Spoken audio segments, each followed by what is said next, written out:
க்ஷத்ரியஸ்ய ஷௌர்ய தேஜ பிரபிருத்தீனி கர்மாணி தம உபசர்ஜன ரஜ பிரதானஸ்ய. இப்போ க்ஷத்ரியனுக்கு ரஜோகுணம் கொஞ்சம் பிரதானமா இருக்கணும்னு விட்டார். சத்துவகுணம் கொஞ்சம் கொஞ்சம் கம்மியா இருந்து ரஜோகுணம் இருக்கணும்னு விட்டார். இப்போ க்ஷத்ரியனுக்கு சத்துவகுணம் இருக்குன்னு வச்சுக்கோங்க. அவர் கார்கில்ல போய் எதிர்க்க ஒருத்தர் வந்து நிக்கிறார். ஜீவாத்மா அந்த பாஞ்சபௌதிக சரீரத்துல இருக்கு. நம்மெல்லாம் ஒரே ரத்தம் தானே, சண்டை போடலாமா? அவன் டுமால் டுமின்னு அடிச்சுட்டு இருக்கான், இவர் உட்காந்து சத்துவகுணத்தை பேசிட்டு இருக்காரு. அதனால்தான் குழம்பி போயிட்டான் அர்ஜுனன். இத்தனை நாள் சண்டை போடுவேன். அப்ப கிருஷ்ணர் எழுந்து சொல்றார், பாரு இந்த சாதுர்வர்ணியத்துல சொல்லி வச்சிருக்கேன் அர்ஜுனா, நீயோ க்ஷத்ரியன், ரட்சிக்க வேண்டியது உன் பொறுப்பு.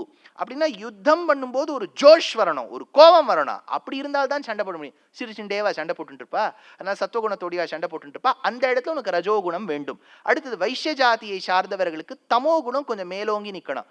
சூத்ர ஜாதியை சார்ந்தவர்களுக்கு ரஜோகுணம் தமோகுணம் ரெண்டும் கலந்து நிற்க வேண்டும் அப்படின்னு நாலுத்தையும் சொல்றார். மறுபடியும் பகவத் பாதாள் இதுல உயர்ந்தவன் தாழ்ந்தவன் ஒரு இடத்துலையும் சொல்லல, ஞாபகம் வச்சுங்க. ஏன்னா இந்த உயர்ந்தவன் தாழ்ந்தவன் என்கின்ற கருத்தெல்லாம் நாம்பளா ஏற்படுத்தினதுதான். அதனுடைய விளைவுதான் எத்தனையோ மக்களை துன்புறுத்தி அவர்களை கடும் சொற்கள் சொல்லி பல நாட்கள் சமுதாயம் இருந்திருக்கு. we cannot deny that at all, please don't deny that. ஆனா எல்லாரும் அப்படி இருந்தாலும் சொல்லிட முடியாது. அதிலும் நல்லவர்கள் இருந்தார்கள், எல்லோரையும் சமமாக பார்க்க தெரிஞ்சவா இருந்தா, இல்லாதவா இருக்கா. மனுஷன் என்பவன் தான் இந்த பகவத் சிருஷ்டிலேயே ரொம்ப மோசம். மிருகங்களை விட நம்ம தான் ரொம்ப, மிருகங்கள்லாம் ரொம்ப வசதி. இந்த எப்போவுமே இந்த காலங்காலத்தால் 3 மணி 4 மணிக்கெல்லாம் நான் எப்போவுமே இந்த ஏர்போர்ட்டுக்கு கிளம்பணும்னு வச்சுங்க. அப்போ வீட்டு வாசலில் நான் பம்பாயெல்லாம் இருக்கும்போது வந்தால் 10 நாய் ஒன்றா சேர்ந்துரும். எல்லா மிருகஜாதியும் 4-5 ஒன்றை பார்த்தா ஒன்றா சேரக்கூடிய ஒரு குணத்தை பெருமாள் கொடுத்துருக்கார். மனுஷ ஜாதியில தான் இந்த குணமே கிடையாது. யாரா 4 பேரை பார்த்தா இவா கிட்டேந்து ஓடலாமா, அவா கிட்டேந்து ஓடலாமா, இவாளுக்கு சொல்லாம இருக்கலாமா, அந்த குணம். அதனால பகவத் சிருஷ்டியில நம்ம என்னவோ மனிதனை இப்ப அரிது மானிடலாய் பிறத்தலை இது பாவம் அவையார் ஏதோ சொல்லிட்டு வச்சுட்டு போயிட்டா. ஆனா நமக்கு இருக்கக்கூடிய குணம், நமக்கு இருக்கக்கூடிய ஆட்டிடியூட பார்த்தா we are the lowest of all creations. நமக்கு இருக்கக்கூடிய குணம். அதனால உயர்ந்தவன் தாழ்ந்தவன் என்கின்ற வித்தியாசம் பார்த்து சமுதாயத்தை பண்ணியிருக்கோம் பாருங்க. 4 வர்ணத்தை தான் சொல்லியிருக்காரே ஒழிய வேதமும் பெருமாளும் ஆச்சாரியர்களும் உயர்ந்தவன் தாழ்ந்தவன் சொன்னதே கிடையாது. இப்ப நான் சங்கரர் இதை படிச்சுட்டேன்னா, சரி ராமானுஜர் என்ன சொல்றாருன்னு பார்க்கலாம். சாதுர்வர்ணியம் பிரமுகம் பிரம்மாதி ஸ்தம்ப பரியந்தம் கிருத்ஸ்னம் ஜகத் சத்வாதி குண விபாகேன தத்குண சமாதி கர்ம விபாகேன ச பிரவிபக்தம் மயா சிருஷ்டம் சிருஷ்டி கிரகணம் பிரதர்ஷனீயார்த்தம் மயா ஏவ ரக்ஷதே மயா ஏவ ச உபசம்சம்ஹிதே தஸ்ய விசித்திர சிருஷ்டியாதேஹே கர்த்தாரம் அபி அக்கர்த்தாரம் மாம் வித்தி கதம் இது அத்ர ஆக. அவரும் குணத்துக்கு ஏத்த மாதிரி இதை பிடிச்சிருக்கார். அவனவன் எந்தெந்த குலத்தில் பிறந்திருக்கின்றானோ அந்தந்த குலம் உசத்தி தான் சொல்லி நிறுத்திருக்கார். மத்வாச்சாரியர் என்ன சொல்லியிருக்காருன்னு பார்க்கலாம். அகமேவஹி கர்த்தேரித்யாக சாதுர்வர்ணியம் இது சதுர்வர்ண சமுதாய சாத்விகோ பிராமண சாத்விக ராஜச க்ஷத்ரிய ராஜச தாமசோ வைஷ்ய தாமச சூத்ர இது குணவிபாக அப்படின்னு அவர் குணவிபாகத்துல தான் பிரிச்சிருக்கா. உயர்ந்தவன் தாழ்ந்தவன் பிரிக்கல. அதனால கண்ணன் சொன்னது வேதத்துல சொன்ன கருத்தை, கண்ணன் சொன்ன கருத்தையும் வேதம் சொன்ன கருத்தையும் வைத்துக்கொண்டு மும்மதஸ்தவர்களும் சங்கரர் ராமானுஜர் மத்வர் குணகர்ம விபாகஷான்னு பிரிச்சிருக்கான்னுட்டார். சரி, இப்போ வேதத்தை ஒரு பக்கம் வைக்கலாம், கீதையை ஒரு பக்கம் வைக்கலாம். இப்ப ராமாயணத்தை கொஞ்சம் ஆராய்ந்து பார்ப்போம். ராமாயணத்தில் குஹப்பெருமான் அவர் சூத்ர ஜாதியை சார்ந்தவர். அவர் வேடுவ குலத்துக்கு தலைவன், பல படகுகளுக்கு நாயகன். கம்பர் சொல்றார், கங்கையிரு கரையுடையான் கணக்கிறந்த நாவாயான் உங்கள் குல நாதற்கு உயிர் துணைவன் உயர்த்தோளான் வெங்கரையின் ஏறு அணையான் விற்பிடித்த வேலையினான் கற்காணா திண்மையான் கரைக்காணா காதலான் குஹன் என்னும் பெயருடையான். அப்பேற்பட்ட குஹன பாரு பரதாங்கிறார். அந்த குஹன் சூத்ர ஜாதியை சார்ந்தவன், ராமன் க்ஷத்ரிய ஜாதியை சார்ந்தவன். இவா 2 பேரும் முன்னாடியே பார்த்தது கிடையாது. இவா 2 பேருமே ஒருத்தர் முன்னாடி பார்த்தது கிடையாதுன்னா சீதை பார்த்ததே கிடையாது. சீதையும் ராமனும் ஸ்ருங்கிபேரபுரத்துக்கு வரும்போது ராமனை பத்தி குஹனுக்கு தெரியும். ஏன்னா அவர் எல்லா நியூஸ் பேப்பர்லயும் ராமருடைய போட்டோ வந்துட்டே இருக்கும். குஹன் சொல்றார், உன்னை பார்க்கறதுக்காக ஏங்கி கொண்டிருந்தேன் ராமா. அவர் ஓடி வரார். அப்படியே அந்த தண்ணீர்ல ஓடி வந்து வந்து உடம்பெல்லாம் ஈரமாகி ராமனை வந்து சேவிக்க வேண்டும் என்று புழுதியோடு கூடிய மணலில் நடக்கச் செய்தே புழுதி படர்ந்து அவருடைய ஈரத்திருமேனியில் பட்டு புழுதி தோய்ந்த உடம்போடு நிற்கிறார். கிடுகிடுன்னு கீழே விழுந்தார்.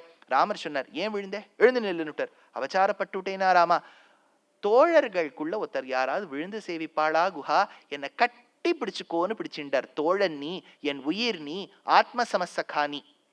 கட்டி பிடிச்சுட்டார். க்ஷத்ரியனும் சூத்ரனும் கட்டி பிடிச்சுக்கிறார். ஆச்சா.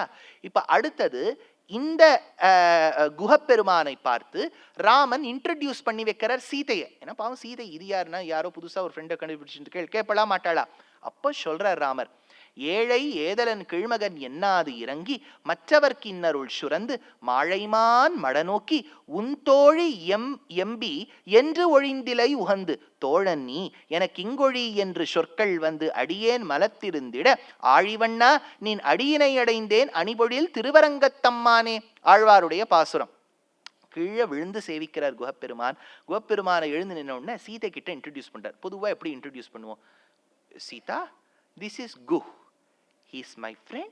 From today he is your friend. Send him one friend request. அப்படிதானே நம்ம சொல்லுவோம். அப்படி சொல்லல ராமர். இவர் உன்னுடைய தோழன், உன்னுடைய தோழன், அதனால என் தோழன். எவ்வளவு அழகா இன்ட்ரோடியூஸ் பண்றாரு. அப்படின்னா என்னன்னா, உன் அனுமதி இருந்தால்தான் சீதையே நான் ஏற்றுக்கொள்வேன். அந்த தாம்பத்தியம் இருக்கு பாருங்க. அப்போ சீதை நமஸ்காரம் சொன்னாலாம் குஹப்பெருமானுக்கு. அப்போ க்ஷத்ரியன் சூத்ரனை பார்த்து நமஸ்காரம் பண்றான். க்ஷத்ரியன் சூத்ரனை அணைத்துக் கொள்கின்றான். குஹப்பெருமானை பார்த்து சொல்றார், துன்பு உளது எனின் அன்றே சுகமுளது, அது அன்றி பின்பு உளது இடை மன்னும் பிரிவி உளது, என்புனை முன்பு உளம் ஒரு நால்நலம் முடிவு உளது, என்புணர் அன்பு உள இனி நாம் ஒருவர் ஐவர் உளர் ஆனோம். எங்க அப்பா என்ன காட்டுக்கு அமிச்சார் குஹா.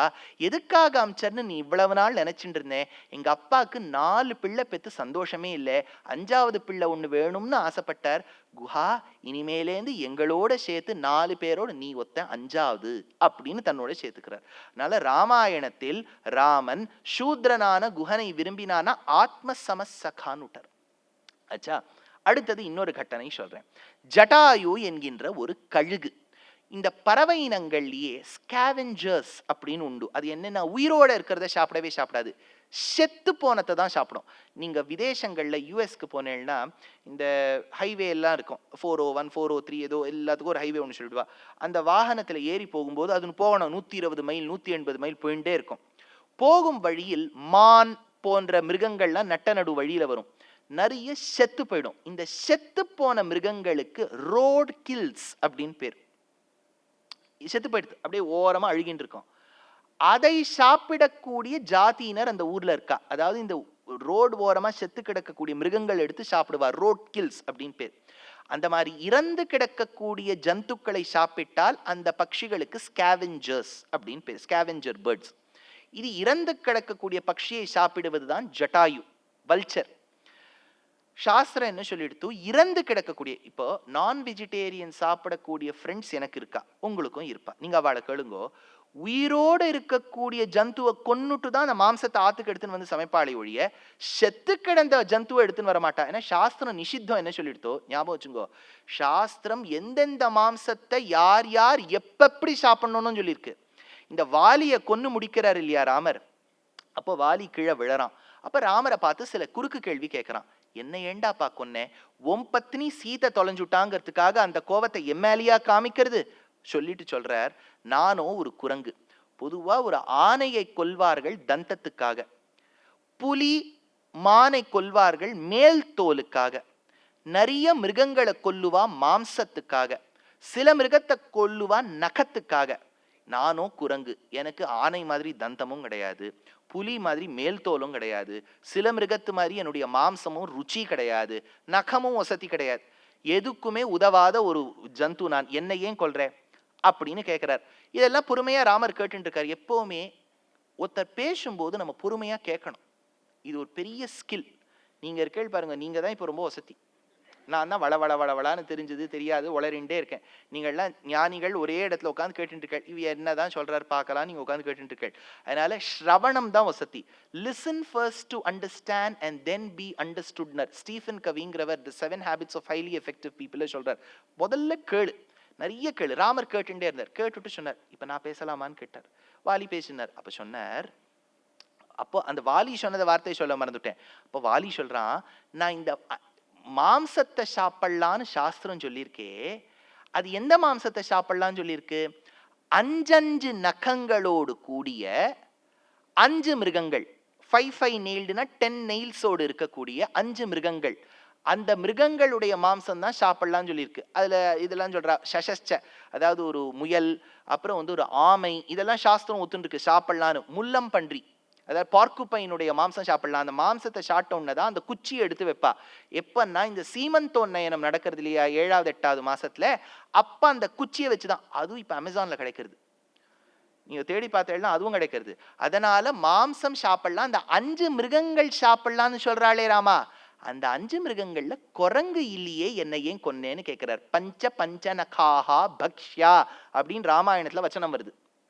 அதனால ராமர் இந்த ஜட்டாயுவானவன், எதுக்கு இது சொல்ல வந்தேன்னா, ஜட்டாயு இறந்து கிடக்கக்கூடியதை சாப்பிடுறதா, அந்த இறந்து கிடக்கக்கூடிய மாம்சத்தை சாப்பிட்டா சாஸ்திரம் தோஷம்ங்கிறது. நீங்க உடனே சாஸ்திரம் சொல்றதை நான் ஏன் கேட்க போறேன் நீங்க நினைக்காதீங்க, இருக்கிறத நான் அப்படியே சொல்லிவிடுறேன். அதனால அது தோஷம்ங்கிறது. அப்படி யாராவது சாப்பிட்டுட்டா அவளுக்கு மோட்சத்துக்கு தகுதி இல்லைங்கிறது ஒண்ணு. ரெண்டாவது, ராவணனால் கொல்லப்பட்டவன். இப்ப இப்ப அது வேற ஒரு சர்ச்சை. ராவணன் ஒரு தமிழன், அவனை ஒரு ஆரியன் கொன்று விட்டான். ராவணன் நாய்டாவை சேர்ந்தவர், அது உங்களுக்கு தெரியுமோ? நாய்டா பக்கத்துல அந்த கிராமத்துல தான் அவருடைய மூதாதையர்கள் புலஸ்திய வம்சத்துல வந்தவன் ராவணன்.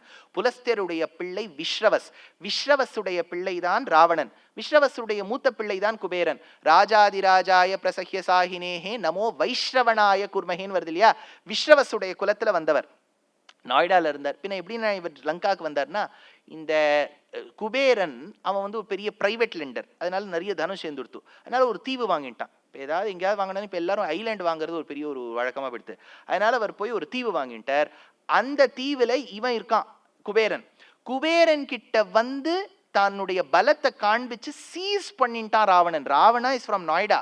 அவருக்கும் தமிழுக்கும் சம்பந்தமே கிடையாது. விஞ்சி நீங்க வால்மீகி ராமாயணத்துல பார்த்தா 2 சம்பவங்கள் தமிழர்கள் இருக்கா. ஒன்னும் அகஸ்தியர் வடதேசத்திலிருந்து அகஸ்தியர் கூடத்தில் இருந்து அங்கேருந்து தாமிரபரணி உற்பத்தமாச்சுன்னு சுந்தரகாண்டத்துல இருக்கு. அப்படின்னா அகத்தியர் அகத்தியம் தமிழை வளர்த்திருக்கார். ரெண்டாவது, ஹனுமான் தமிழ் பேசியிருக்கணும். எப்படி தெரியறதுன்னா, சீதை கிட்ட சம்ஸ்கிருதத்துல பேச வேண்டாம், ஒருவேளை நம்ம சம்ஸ்கிருதத்துல பேசினா இவளுக்கு புரியுமோ புரியாதோ, அதனால மனுஷர்கள் பேசக்கூடிய மதுர மொழியில் பேசலாம்னு ஆரம்பிக்கிறார் வால்மீகி ராமாயணத்துல. வியாக்கியாத்தாக்கள் கேட்டா மதுர மொழினா எதுனா தமிழ் மொழினா, ஏன்னா தமிழுக்கும் அமுது என்று பெயர் அப்படின்னு அந்த இடத்துல தமிழ் தான் பேசியிருக்கார். ஒருத்தர் வேடிக்கையா கேட்டார், ஹனுமான் தமிழ் பேசியிருக்காருன்னு எப்படி தெரியும்? ஏன்னா ஹனுமானுக்கு இன்னைக்கும் பிரசாதம் தெரிஞ்சாதம் தான், நிச்சயமா தமிழ் தான் பேசியிருக்கணும். அதனால ராவணனுக்கும் தமிழுக்கும் சம்பந்தமே கிடையாது. இல்ல சார், அவர் லங்கையில இருந்தார், லங்கையில இருந்தாங்கிறதுக்காக தமிழ் சம்பந்தம் இருக்கா? அப்படி இருந்திருந்தாலும் நம்ம ஒத்துக்கூடாது. ஏன்னா 7 பெண்கள் அவரை ட்வீட் பண்ணிட்டா மீட்டூல. 7 பெண்கள் கிட்ட அபச்சாரப்பட்டிருக்கான் ராவணன். இப்பேற்பட்டவன் நல்ல ஸ்ரத்தையோடு கூடியவன். ராவணனுடைய பலத்துக்கு குறைச்சலே இல்ல. சுந்தரகாண்டத்துல ஹனுமான் லங்கா பிரவேசம் பண்ணி வியந்து போறார். இந்த லங்கையா ராமன் ஜெயிக்க போறார், என்னமா அட்மினிஸ்டர் பண்றான் இந்த ராவணன். கிரேட் அட்மினிஸ்ட்ரேட்டர், பெரிய சிவபக்தன், வைதிகன், அக்னிஹோத்திரம் பண்ணவன். ஞாபகம் வச்சுங்கோ, அக்னிஹோத்திரம் எப்படி பண்ணிருக்கான்னு தெரியுமோ? அவன் பரமபதிச்ச உடனே அக்னிஹோத்திரம் பண்றவா யாராவது போயிடுறான்னு வச்சுங்கோ, அவ போன உடனே இந்த திரேதாக்னி கல்பனம்னு பண்ணணும். அவ எந்த அக்னிஹோத்திரம் பண்ணிருக்காளோ அந்த அக்னியை வச்சிருந்துதான் இவாளுக்கு அந்திம சம்ஸ்காரம் பண்ணணும். அப்போ ராமர் சொல்றார், விபீஷணா உங்க அண்ணாக்கு நீ அந்திம சம்ஸ்காரம் பண்ணு, அவன் செய்த அக்னிஹோத்திரத்திலேருந்து அக்னியை எடுத்துன்னு வாங்குறார். பிராமணன், வைதிகன், வைணிகன், சிவபக்தன், அட்மினிஸ்ட்ரேட்டர், பலவான். ஆனா பெரிய ஃப்ளா, கேரக்டர் இல்லை. எல்லாம் நன்னா இருக்கு ராவணன் கிட்ட, கேரக்டர் இல்லை. அந்த இடத்துல ராமர் அப்படி ஜெயிச்சு நின்னார். என்ன ஒரு கேரக்டர்! சீதைக்காக இவ்வளவு தேடின்னு வந்தாரே இல்லையா? இல்லடா ராஜாக்கள் அவ அப்பா தசரதர் பண்ணாத கல்யாணமா, சரி திரும்பி போயிருக்கலாமோன்னு உத்தரப்பிரதேஷ்க்கு I tried searching for Sita, I couldn't find nowhere அப்படின்னு சொல்லிட்டு போயிருக்கலாமோனோ, அப்படி கஷ்டப்பட்டார், மெனக்கெட்டார். சரி, இப்போ விஷயத்துக்கு வரேன்.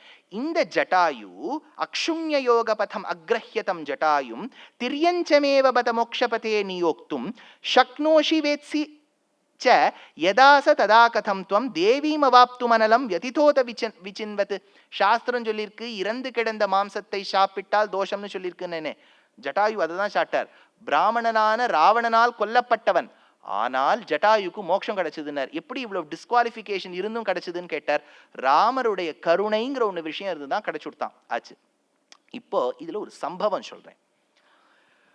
ராமர் தான் ஜட்டாயு இறந்து கிடந்ததை பார்க்கின்றார். அப்போ இறந்து கிடக்கக்கூடிய ஜட்டாயு சொல்றார், நான் சீதையை எவ்வளவோ ரக்ஷகம் பண்ண பார்த்தேன் ராமா, முடியல, ராவணன் சிறக வெட்டி விட்டான், சந்திரஹாசங்கிற வாளால வெட்டினா, கீழே விழுந்த ராமா அப்படின்னு சொல்லிட்டு உயிரை விட்டார். இப்ப அந்த ஜட்டாயு ஒரு கழுகு. அந்த ஜட்டாயுவுக்கு யாரு அந்திம சம்ஸ்காரம் பண்ணா தெரியுமோ? ராமர். ராமர் பண்றார். இவரோ க்ஷத்ரியர், அது ஒரு ஸ்கேவெஞ்சர் இல்லையா? இப்ப மிருகங்கள்லாம் காட்டுல செத்து போதை யாராவது அந்திம சம்ஸ்காரம் பண்ணி உட்கார்ந்துட்டு இருக்காளா? அப்படியே தூக்கி போட்டு போயிடுவா, அது டீகம்போஸ் ஆயிடும். ஜட்டாயுவுக்கு அந்திம சம்ஸ்காரம் பண்றார் ராமர். சரி, இந்த சம்பவத்தை ஞாபகம் வச்சுங்கோ. இது ராமாயண காலம். 1000 வருஷத்துக்கு முன்னாடி ராமானுஜர் வாழ்ந்த காலம். ராமானுஜருக்கு 5 ஆச்சாரியர்கள் முக்கியமா. அதுல முக்கியமான ஒருவர் திருக்கச்சி நம்பிகள், பெரிய திருமலை நம்பிகள், பெரிய நம்பிகள், திருக்கோஷ்டியூர் நம்பிகள், திருமாலையாண்டான், இந்த மாதிரி ஆச்சாரியர்கள்லாம் இருந்தா. இவாளுக்கெல்லாம் ஆச்சாரியன். இப்ப நான் சொல்ற பேரெல்லாம் நீங்க ஞாபகம் வச்சுட்டு நீங்க எங்க மறக்க போறீங்க. அதனால ராமானுஜருக்கு இருந்த ஆச்சாரியர்களுக்கு ஒரு ஆச்சாரியன், பிராச்சாரியனா ஒருத்தர் இருந்தார். அந்த 5 பேருக்கு ஒரு ஆச்சாரியன். அவருக்கு யாமுனாச்சாரியர்னு பேர். ஆளவந்தார். இந்த ஆளவந்தாருடைய வாழ்க்கையில ஒரு சம்பவம் நடந்திருக்கிறதா குரு பரம்பரை சொல்றது. இந்த ஆளவந்தாருடைய சிஷ்யர்கள்ல 90% பிராமணா தான். ஆனா அதுல பிராமண ஜாதியை சாராத ஒருவர் இருந்தார். அவர் க்ஷத்ரியனும் அல்ல, வைஷ்யனும் அல்ல, சூத்ர ஜாதியை சார்ந்தவர். அவருக்கு மாரநேரி நம்பி அப்படின்னு பேர். மாரநேரின்னு ஒரு சின்ன கிராமம், அந்த ஊரை சார்ந்தவர் மாரநேரி நம்பி.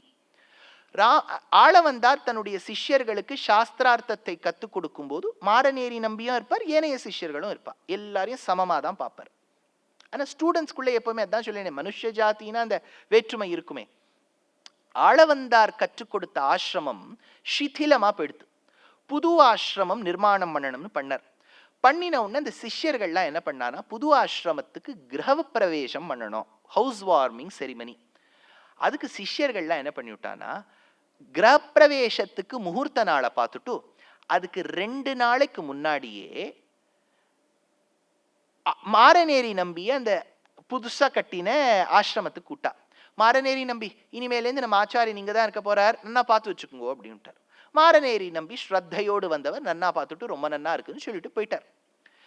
2 நாள் கழிச்சு கிரகப்பிரவேசம் இருக்குங்கிறத இந்த சிஷ்யர்கள் மாரநேரி நம்பிக்கு சொல்லவே இல்லை. 2 நாள் கழிச்சு கிரகப்பிரவேசம். அப்போ ஆளவந்தார் உள்ள நுழையிறார். எல்லாம் கிரகப்பிரவேசத்துக்கு எல்லா கலசங்கள் அது இதெல்லாம் இருக்கு. இவர் சன்னியாசி, சிஷ்யர்கள்லாம் நடத்தி கொடுக்கணும். பார்த்துட்டு இருக்கார். பார்த்துட்டு இருக்கும்போது ஆச்சாரியன் கேட்டார், எல்லோரும் வந்து விட்டார்களோ? வந்தாச்சே. நான் சிஷ்யாள். இல்லையே, மாரநேரி நம்பியை காணோமே, அவர் பார்க்கலையே, மாரநேரி நம்பி வந்தா மாதிரியே தெரியலையேன்னுட்டார். அல்ல, 2 நாளைக்கு முன்னாடி வந்தார், அவர் பிராமண ஜாதி இல்லை இல்லையா, அதனால அவரை கூப்பிடல, அதனால முந்தின நாளே அவரை கூட்டுட்டும் அமுச்சுட்டோம், இன்னைக்கு நம்ம கிரகப்பிரவேசம் பண்ணி உள்ளார். ஆளவந்தார் சாதிச்சாராம், மாரநேரி நம்பி எப்போ இல்லையோ எனக்கு கிரகப்பிரவேசம் வேண்டாம், முந்தானேத்தி வந்தார்னு சொன்னேன் இல்லையா, அதுதான் என் வீட்டு கிரகப்பிரவேசம்னு சொல்லிட்டு கிளம்பிட்டாராம். அதனால ஒரு ஆச்சாரியவரியர் எப்படி ஜாதி, அதாவது படிச்சவர்களாக இருந்தால், சாஸ்திரத்தை ஒழுங்கா புரிஞ்சுண்டவாளா இருந்தா கரெக்டா புரிஞ்சுப்பா. இந்த ராங் நோஷன்ல புரிஞ்சுக்கிறவா தான் இந்த டிஸ்பாரிட்டியை கிரியேட் பண்ணுவா. இது நான் சொன்னது மாரநேரி நம்பி சரித்திரத்துல, இதை ஞாபகம் வச்சுங்கோ. இப்போ ஆச்சாரியனான ஆளவந்தார் பரமபதிச்சுட்டார். பரமபதிச்சுட்டார்னா சாதாரண வார்த்தையில போயிட்டார் அப்படின்னு சொன்னா நல்லா இருக்காது. பரமபதிச்சுட்டார்னா பரமபதத்துக்கு போயிருக்காருன்னு அர்த்தம். அவர் நல்ல வழியில சென்றவர், பரமபதிச்சிருக்கார். ராமானுஜர் அப்புறம் சிஷ்யராக சன்னியாசியாக, பெரிய திருதண்டி சன்னியாசியாக ஸ்ரீரங்கத்தில் வாழ்ந்த காலம். நான் சொல்றது மறுபடியும் ஒரு 1000 வருஷத்துக்கு முன்னாடி. 1000 வருஷங்கிறது எப்படி இருக்கு பாருங்க. 1000 வருஷத்துக்கு முன்னாடி என்ன சிந்தனையில இருந்திருக்கா. நம்ம புரட்சி பண்ணியிருக்கார், அவர் இந்த தலைவர் அதை பண்ணார், புரட்சி பண்ணார், இவர் பண்ணாருங்க. இப்ப ராமானுஜரை பார்க்கலாம் என்ன பண்றாருன்னு. ராமானுஜர் 1000 வருஷத்துக்கு முன்னாடி ஸ்ரீரங்கத்தில் இருந்தார். அவருடைய 5 ஆச்சாரியர்கள்ல முதல் ஆச்சாரியருக்கு பெரிய நம்பின்னு பேர். சம்ஸ்கிருதத்துல மகாபூர்ணர்னு பேர். மகாபூர்ணர், தமிழ்ல பெரிய நம்பிகள். அவருக்கு ஒரு பொண்ணு இருந்தா, அத்துழாய் அப்படின்னு பேர். ரொம்ப அழகான தமிழ் வார்த்தை தெரியுமோ இதெல்லாம், அத்துழாய்ன்னு இருந்தா. இவாள்லாம் ஸ்ரீரங்கத்துல இருந்தா. ஸ்ரீரங்கத்துல நீங்க உங்களுக்கு தெரியும், ஊருக்குள்ள கோவில் கிடையாது, கோவிலுக்குள்ளதான் ஊரு. சித்திரவீதி, உத்தரவீதி, அடவளஞ்சான் எல்லாம். முதல் அடையவளஞ்சானோ சித்திரவீதியும் அங்கெல்லாம் வீடே இருக்கும். இந்த மாரநேரி நம்பின்னு ஒருத்தரை பத்தி சொன்ன பாருங்க, அவர் யாரு? ஆளவந்தாருடைய சிஷ்யர். அப்படின்னா பெரிய நம்பிகளுக்கு என்ன? கிளாஸ்மேட், சகபாட்டி. இந்த மாரநேரி நம்பியுடைய சரித்திரத்துல இன்னொரு விஷயம் நடக்கிறது. மாரநேரி நம்பி தன் உடம்பில் நோவு சாத்தி கொண்டார். நோவு சாத்தி கொள்றதுன்னா என்ன? அவருக்கு உடம்பு சரியில்லைன்னு அர்த்தம். ஒருத்தருக்கு உடம்பு சரியில்லைன்னா ஆச்சாரியர்களுக்கெல்லாம் ஆச்சாரியனுக்கு உடம்பு சரியில்லைன்னு சொல்ல மாட்டா. சம்பிரதாயத்துல எப்படி சொல்லுவானா, அவர் நோவு சாத்தி கொண்டார். அதாவது நோய் கூட அவருக்கு வராதான், அவர் தன்னுடைய கர்மாக்கு ஏத்த மாதிரி நோய்க்கு சொல்லுவாரான், டைஃபாய்டு நீ வா. அவரா அனுமதி கொடுத்தால்தான் அந்த வியாதியும் வரணும். அப்போ மாரநேரி நம்பி நோவு சாத்தி கொண்டார். அவர் சிதிலமாக இருக்க செய்தே தன்னுடைய சகபாட்டி கூட படிச்ச பெரிய நம்பிகளை கூட்டார். இன்னும் சற்று நேரத்தில் இந்த சரீரத்தை விட்டு ஆத்மா பிரியுங்காணும். இந்த சரீரத்துக்கு நீர் அந்திம சம்ஸ்காரம் செய்துவிடும். லாஸ்ட் ரைட்ஸை நீ பண்ணிடும். என் உறவினர்களுக்கு கொடுக்காத. ஏன்னா நான் இந்த சாஸ்திரம் எல்லாம் கத்துக்கிறேன்னு என் குலத்துல ஒதுக்கியே வச்சுட்டா என்ன. ஆனா செத்து போன உடனே எங்க குல வழக்கம்னு அவ முன்னாடி வந்துருவா. இந்த ஆளவந்தார் கீழே படிச்ச இந்த சாஸ்திர திருமேனிய ஒன்ன மாதிரி இருக்கக்கூடியவன் தான் அந்திம சம்ஸ்காரம் பண்ணணும். அவன் கையிலெல்லாம் இந்த உடம்ப கொடுத்துறாதே. பெரிய நம்பிகள் சரின்னு விட்டார். அவர் சொன்ன மாதிரி கொஞ்ச நாழியில இந்த மாரநேரி நம்பியுடைய ஆத்மா சரீரத்தை பிரிஞ்சுடுத்து. அந்த சரீரத்துக்கு அந்திம சம்ஸ்காரம் எங்க பண்ணுவான்னா, பொதுவா நதிக்கரையில கொள்ளிடக்கரையில தான் ஸ்ரீரங்கத்துல பண்ணுவா. அகண்ட காவேரியில பண்ண மாட்டான். கொள்ளிடக்கரையில பண்ணிட்டு நீங்க முழுக்க அடிச்சு, நீங்க இப்போ தனி வீடா இருந்தக்கூடிய காலத்துல பெரியவாளுக்கெல்லாம் இங்க நிறைய பேருக்கு தெரியும், ஒருத்தராத்துக்கு விசாரிக்க போனாலும் என்ன பண்ணிடுவா தெரியுமா, கொல்லப்புறம் வழியா வருவா. வந்துட்டு காலில் கொஞ்சம் கையை அலம்பிட்டு அப்படியே எந்த வஸ்திரத்தையும் தொடாம போய் அசௌச்சம்னு சொல்லிட்டு போய் குளிச்சுட்டு வருவா. இப்ப நம்ம இருக்கிறதே 18வது மாடின்னு வச்சுங்க. கொல்லப்புறம் இங்க எல்லாம் ஒரே புறம் தான். அதனால இது ஒரே வழிதான். அதனால இவர் என்ன பண்ண, காவேரியில முழுக்கு போட்டுட்டு வந்துட்டு இருக்கார் ஸ்ரீரங்கத்து வீதியில. வம்பு பேசக்கூடியவா எல்லா காலத்திலயும் இருக்கா இல்லையா. அதனால அவ என்ன பண்ணிவிட்டா, நேர போய் பெரிய நம்பிகள், இப்போ அந்திம சம்ஸ்காரம் பண்ணிட்டு வரக்கூடிய பெரிய நம்பிகளுடைய சிஷ்யர் தான் ராமானுஜர். ராமானுஜர் கிட்ட போய் இவாள்லாம் சொல்லிட்டா, நீர் என்னவோ நான் சாஸ்திரத்தை காப்பாத்துறேன், குலத்தை காப்பாத்துறேன், தர்மத்தை காப்பாத்துறேன், சன்னியாசியா திருதண்டத்தை பிடிச்சுன்னு உட்கார்ந்துட்டு இருக்கீர். உம்ம ஆச்சாரியன் என்னன்னா பிராமண குலத்தில் பிறந்து அப்ராமணராய் இருக்கக்கூடிய மாரநேரி நம்பிக்கு அந்திம சம்ஸ்காரம் பண்ணிட்டு வந்துட்டு இருக்கார். அதை கேட்கறதுக்கு உங்களுக்கு துப்பில்லை, நீங்க உட்கார்ந்து இங்க ஆச்சாரியனா இருக்கள் அப்படின்னு வெய்ய ஆரம்பிச்சுட்டா. ராமானுஜருக்கு என்ன பதில் ஆச்சாரியன் சொல்லுவார்னு தெரியும். ஆனா யாராவது ஒருத்தர் கேள்வி கேட்கும் போது அதுக்கு சும்மா பிரத்யுபகாரமா சும்மா அதை டிஃபெண்ட் பண்ணிட்டு கூடாது. வாங்கோ அவரை போய் கேள்வி கேட்கலாம்னு போனார். போயிட்டு கதவை தட்டினார். பெரிய நம்பிகள் கதவை திறந்தார். அப்போ பெரிய நம்பிகள் எதிர்க்க இருக்கக்கூடிய ராமானுஜரை பார்த்து, ராமானுஜரோ வாரும் அப்படின்னார். பொதுவா சன்னியாசியெல்லாம் ஆத்துக்குள்ளெல்லாம் வரமாட்டான். அப்ப பின்னாடி இருக்கக்கூடிய சிஷ்யர்கள் கஞ்சாட காமிக்கிறா, ராமானுஜரை போய் கேளுங்க உங்க ஆச்சாரியனை கேள்வி. அப்போ ராமானுஜர் சொன்னார், எனக்கு சந்தேகம் இல்லை, இவர்களுக்கு உண்டாம், நீர் பிராமண ஜாதியில் பிறந்த பெரிய நம்பிகளே மாரநேரி நம்பிக்கு போய் அந்திம சம்ஸ்காரம் செய்யலாமோ என்று இவர்களுடைய சந்தேகம் அப்படின்னு கேட்டார். அப்ப பெரிய நம்பிகள் சொன்னாரா, இந்த சந்தேகத்தை நீ கேட்கிற, நான் பதில் சொல்றேன், அந்த பதில் உங்களுக்கு பிடிச்சிருக்குமா இல்லையான்னு தெரியல, ஆனா சொல்றேன் கேளுங்கோ. இப்போ இறந்து கிடந்தாரே மாரநேரி நம்பி பரமபதித்தாரே, அவர் பெரிய உடையாரை காட்டிலும் தாழ்ந்தவரோ, நான் பெருமாளை காட்டிலும் உயர்ந்தவனோ, அவர் விதுராழ்வானை காட்டிலும் தாழ்ந்தவரோ, நான் தர்மபுத்திரனை காட்டிலும் உயர்ந்தவனோ, பயிலும் சுடரொளி மூர்த்தியும் நெடுமார்க்கடிமையும் கடலோசையோ, ஆழ்வார் சொன்னதை சிறிதேனும் செயல்படுத்த வேண்டாவோ ஜீயா அப்படின்னு கேட்டாராம். என்ன அழகான ஒரு தமிழ். என்ன சொல்றார், இப்போ இறந்து கிடந்த மாரநேரி நம்பி என்ன வல்ச்சரா இருந்த, கழுகா இருந்த ஜட்டாயுவை விட தாழ்ந்து போயிட்டாரா? நான் என்ன அந்திம சம்ஸ்காரம் பண்ண ராமரை விட ஒசத்தியா போயிட்டேனா? அந்த ஜட்டாயுவுக்கு அந்திம சம்ஸ்காரம் ராமர் பண்ணிருக்காருன்னா நமக்கு வழிகாட்டியா இருக்கார், பேதம் பார்க்க கூடாதுன்னு.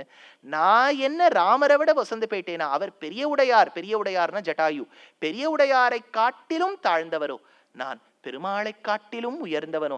அன்னைக்கு விதுராழ்வான் தாசிபுத்திரன் போகும்போது யுதிஷ்டிரன் அந்திம சம்ஸ்காரம் பண்ணார். விதுராழ்வானை காட்டிலும் அவர் தாழ்ந்தவரோ, நான் யுதிஷ்டிரனை காட்டிலும் உயர்ந்தவனோ. நீ நம்மாழ்வாருடைய பாசுரங்களை நம்ம அவ்வளவு பக்தியோடு சேவிக்கிறோமே. நம்மாழ்வார் சாதிக்கிறார் 2 திருவாய்மொழியில, பயிலும் சுடரொளி மூர்த்தி நெடுமார்க்கடிமைன்னு 2 திருவாய்மொழி. பகவானுக்கு அடியவர்களா இருக்கிறது பெருமையே கிடையாது. பெருமாளுடைய அடியவர் கடியவர் கடியவர் கடியவர் கடியவர் கடியவர் கடியவர்க்கு அடியவர்களா இருக்கணும். 7 விதமான அடியவர்களுக்கு கீழே நம்ம இருக்கணும். மாரநேரி நம்பியை விட அடியவர் நான் உலகத்துல பார்த்ததில்லை. நீ நான் பண்ணதை கேள்வி கேட்கிறேன்னா, நம்மாழ்வார் படிக்கக்கூடிய பாசுரத்துக்கு உனக்கு அர்த்தமே தெரியலேன்னு ராமானுஜான்னு சொன்னாராம். இதை மணவாள மாமுனிகள் எடுக்கிறார். அவர் எழுதின அந்த பங்கியை அப்படியே சேவிக்கிறேன். எப்படி நம்ம பூர்வர்கள்லாம் புரட்சிங்கிறோமே, இதை விட என்ன சுவாமி புரட்சி வேணும்? சொல்றேன் கேளுங்க. மாரநேரி நம்பியை விஷயமாக பெரிய நம்பி, இந்த வரிகள்லாம் தூய தமிழ்ல இருக்கும். ஆனா கேட்டு ஒரு தடவை கேட்கலாமே. நான் சொன்னதெல்லாம் ரொம்ப லோக்கலா இருக்கு, அவர் சொன்னது ரொம்ப வசதியா இருக்கு, கேளுங்க. பெரிய நம்பி உடையாருக்கு அருளி செய்த வார்த்தையை ஸ்மரிப்பது, இதை ஞாபகம் வச்சுக்கோங்க. மணவாள மாமுனிகள் எடுக்கிறார். உயர்குல பிறப்பு ஒழுக்கம் என்னும் இவை எல்லாமை ஆளவந்தார் திருவடிகளை உடையாரை ஆத்ம பரமாத்ம ஞானம் நிறைந்தவராய் இருக்கிற மாரநேரி நம்பி தம்முடைய இறுதி காலத்தில் ஆளவந்தார் உடைய திருவுருவுக்கு இலக்கான இச்சரீரத்தை, அப்ப மாரநேரி நம்பி சொன்ன வார்த்தையை சொல்றார், இச்சரீரத்தை ஷரீர பந்துக்கள் வந்து தீண்டின செய்வது என் உறவினர்கள் கிட்ட கொடுத்துறாத என்று ஐயம் கோண சப்ரம்மச்சாரிகளான பெரிய நம்பிகளை பார்த்து, கூட படிச்சவரான பெரிய நம்பியை பார்த்து சொல்ல, புரோடாசத்தை நாய்க்கு இடாதே கிடீர், என் உடம்பு புரோடாசம் யாகத்துக்குரியது, அதை நாய்க்கு கொடுத்துறாதீங்கோ, என் உறவினர்களுக்கு கொடுத்துறாதீங்கன்னு அவர் சொன்னாரா என்று அருளி செய்த திருநாட்டுக்கு எழுந்தருள. திருநாடுனா என்ன? வைகுண்டத்துக்கு. திருநாட்டுக்கு எழுந்தருளினார் அப்படின்னா வைகுண்டத்துக்கு பரமதிஷ்டார். திருநாட்டுக்கு எழுந்தருள பெரிய நம்பிகளும் அப்படியே பிறர் கையில் காட்டிக்கோடாதே தாமே திருப்பள்ளி படுத்தி வந்து எழுந்தருளி இருக்க, இத்தனை உடையவர் கேட்டருளி பெரிய நம்பி திருவடிகளை வந்து, சியா மரியாதை கிடக்க காரியம் செய்ய வேண்டாவோ, தேவரீர் செய்தருள வேண்டியதன்றோ, நீங்க மரியாதை சாஸ்திரத்துக்கு ஏத்த மாதிரி நடந்துக்க வேண்டாமா அப்படின்னு ராமானுஜர் கேட்டாராம். என்ன? ஆழிட்டு அந்தி தொழவோ, நான் பெருமாளை காட்டிலும் உயர்ந்தவனோ, இவர் பெரிய உடையாரை காட்டிலும் தாழ்ந்தவரோ, பயிலும் சுடரொளி மூர்த்தியும் நெடுமார்க்கடிமையும் கடலோசையோ, ஆழ்வார் அருளி செய்த வார்த்தையை சிறிது குறையாவாகிலும் நடைமுறையில் செய்ய வேண்டாவோ. Shouldn't we put what we have learned from Alvar to practice? அதனால ராமானுடைய சரித்திரத்திலேருந்து இந்த ராமாயணத்தை சொல்லியிருக்கேன். சரி, இப்போ அடுத்தது சபரியுடைய விஷயம் பார்க்கலாம். ராமாயணத்துல சபரியும் சூத்ர ஜாதியை சார்ந்தவளே, அவ கொடுத்த பழத்தை க்ஷத்ரியரான பகவான் ஸ்வீகரித்தார். அதனால அந்த இடத்திலும் பேதம் பார்க்கவில்லை. அச்சா, அப்பேற்பட்ட சபரி மோட்சத்துக்கு போனாளா? அவ ஆச்சாரியனை நினைச்சுன்னு மோட்சத்துக்கு போனதுக்கு ராமர் சாட்சியா இருந்தார். சபரி மோட்ச சாட்சி பூத. அச்சா, இது வரைக்கும் புரிஞ்சுடுத்து சுவாமி. அப்படி ராமர் பார்க்கல. ஆனா ஒரு சம்பவம் மறுபடியும் சொல்றா. ஷம்பு கண்ணு ஒத்தனை ராமன் கொன்னதா சொல்றாளே, அவர் சூத்ர ஜாதியை சார்ந்தவர், ஏன் ராமர் அவரை கொன்னுட்டார்? இது உத்தரகாண்டத்துல வருது. ஸ்லோகத்தை படிக்கிறேன். நேத்ருஷம் திருஷ்டபூர்வம் மே ஸ்ருதம் வா கோரதர்ஷனம் மிருத்யுர் அப்ராப்த காலானாம் ராமஸ்ய விஷயே யதா ராமஸ்ய துஷ்கிருதம் கிம் சின் மகதஸ்தீன சம்சயः த்வம் ராஜ்யஜீவஸ்ய ஸ்வைனம் பாலம் மிருத்யுவசம் கதம். அந்த நாட்டில் அயோத்தியால பிறந்த குழந்தைகள் ஒரு 40-50 குழந்தைகள் பிறந்த உடனே செத்து போயிடுதான். அகாலத்துல மிருத்யு நடக்கிறதா, பசுக்கள் செத்து போறதாம், மழை வர மாட்டேங்கிறதா, இப்படி எல்லாம் இருந்தது ஒரு காலத்துல. அப்ப சபையார் கூடி சொன்னாலாம் எதுவா இருக்கும்னு. அப்ப சாஸ்திரம் சில பேர் தபஸ் பண்ணக்கூடாதுன்னு சொல்றதே, அந்த சூத்ர ஜாதியை சார்ந்தவர் யாராவது ஒருத்தர் விதியை மீறி தபஸ் செய்திருந்தால் இப்படி நடந்திருக்கும் நினைச்சு ராமர் கிட்டே சொல்ல, ராமரும் ஒரு மலையாக தேடிக்கொண்டு போக, ஒரு மலையின் உச்சியில் இருக்கக்கூடிய மரத்தின் கிளையில் கீழ்ப்புறமாக தொங்கிக் கொண்டிருந்து யோகசாஸ்திரம் பயிர் கொண்டு வந்தார் சம்புகன். அவர் சொன்னார், இதே சரீரத்தோட எனக்கு தபஸினால் ஸ்வர்கலோகத்துக்கு போகணும்னு ஆசை, நான் பண்ணிட்டு இருக்கேன், எனக்கு தெரியும் நான் பண்ணக்கூடாதுன்னு, ஆனா பண்ணிட்டு இருக்கேன் அப்படின்னு சொன்ன உடனே ராமர் என்ன பண்ணிட்டார்? சிரச்சேதம் பண்ணார், வெட்டிட்டார். இப்போ நிறைய கேள்விகள் வரும். அவன் தபஸ் செய்தது தப்புன்னு எப்படி சொல்ல முடியும்? தபஸ் நல்லதுதானே அவர் செய்தார் அப்படின்னு ஒரு விஷயம். இது ஒரு சாராருடைய கருத்து. இதுல எது சரி எது தப்புன்னு நான் சொல்ல வரல. I'm just presenting the facts. இப்போ அவருக்கு தபஸ் பிடிச்சிருக்கு, பண்றார். எதுக்கு ராமருக்கு கோபம் வருதுன்னா, இப்போ யோசிச்சு பாருங்க, இப்போ சில வண்டிகள்லாம் இருக்கு. இப்போ எனக்கு ஒரு வண்டி, உங்களுக்கு ஒரு வண்டி இருக்கு. இப்போ பத்திரிகை சாரா இருக்கு, பத்திரிகைக்காரா இருக்கா இல்லையா, அவளுக்கும் வண்டி இருக்கும். ஆனா அவ வண்டிக்கெல்லாம் முன்னாடி பிரஸ் அப்படின்னு ஒரு போர்டு இருக்கும். அதெல்லாம் இருந்துட்டானே ஏனைய வண்டிகளை காட்டிலும் சில சலுகைகள் அவர்களுக்கு உண்டு.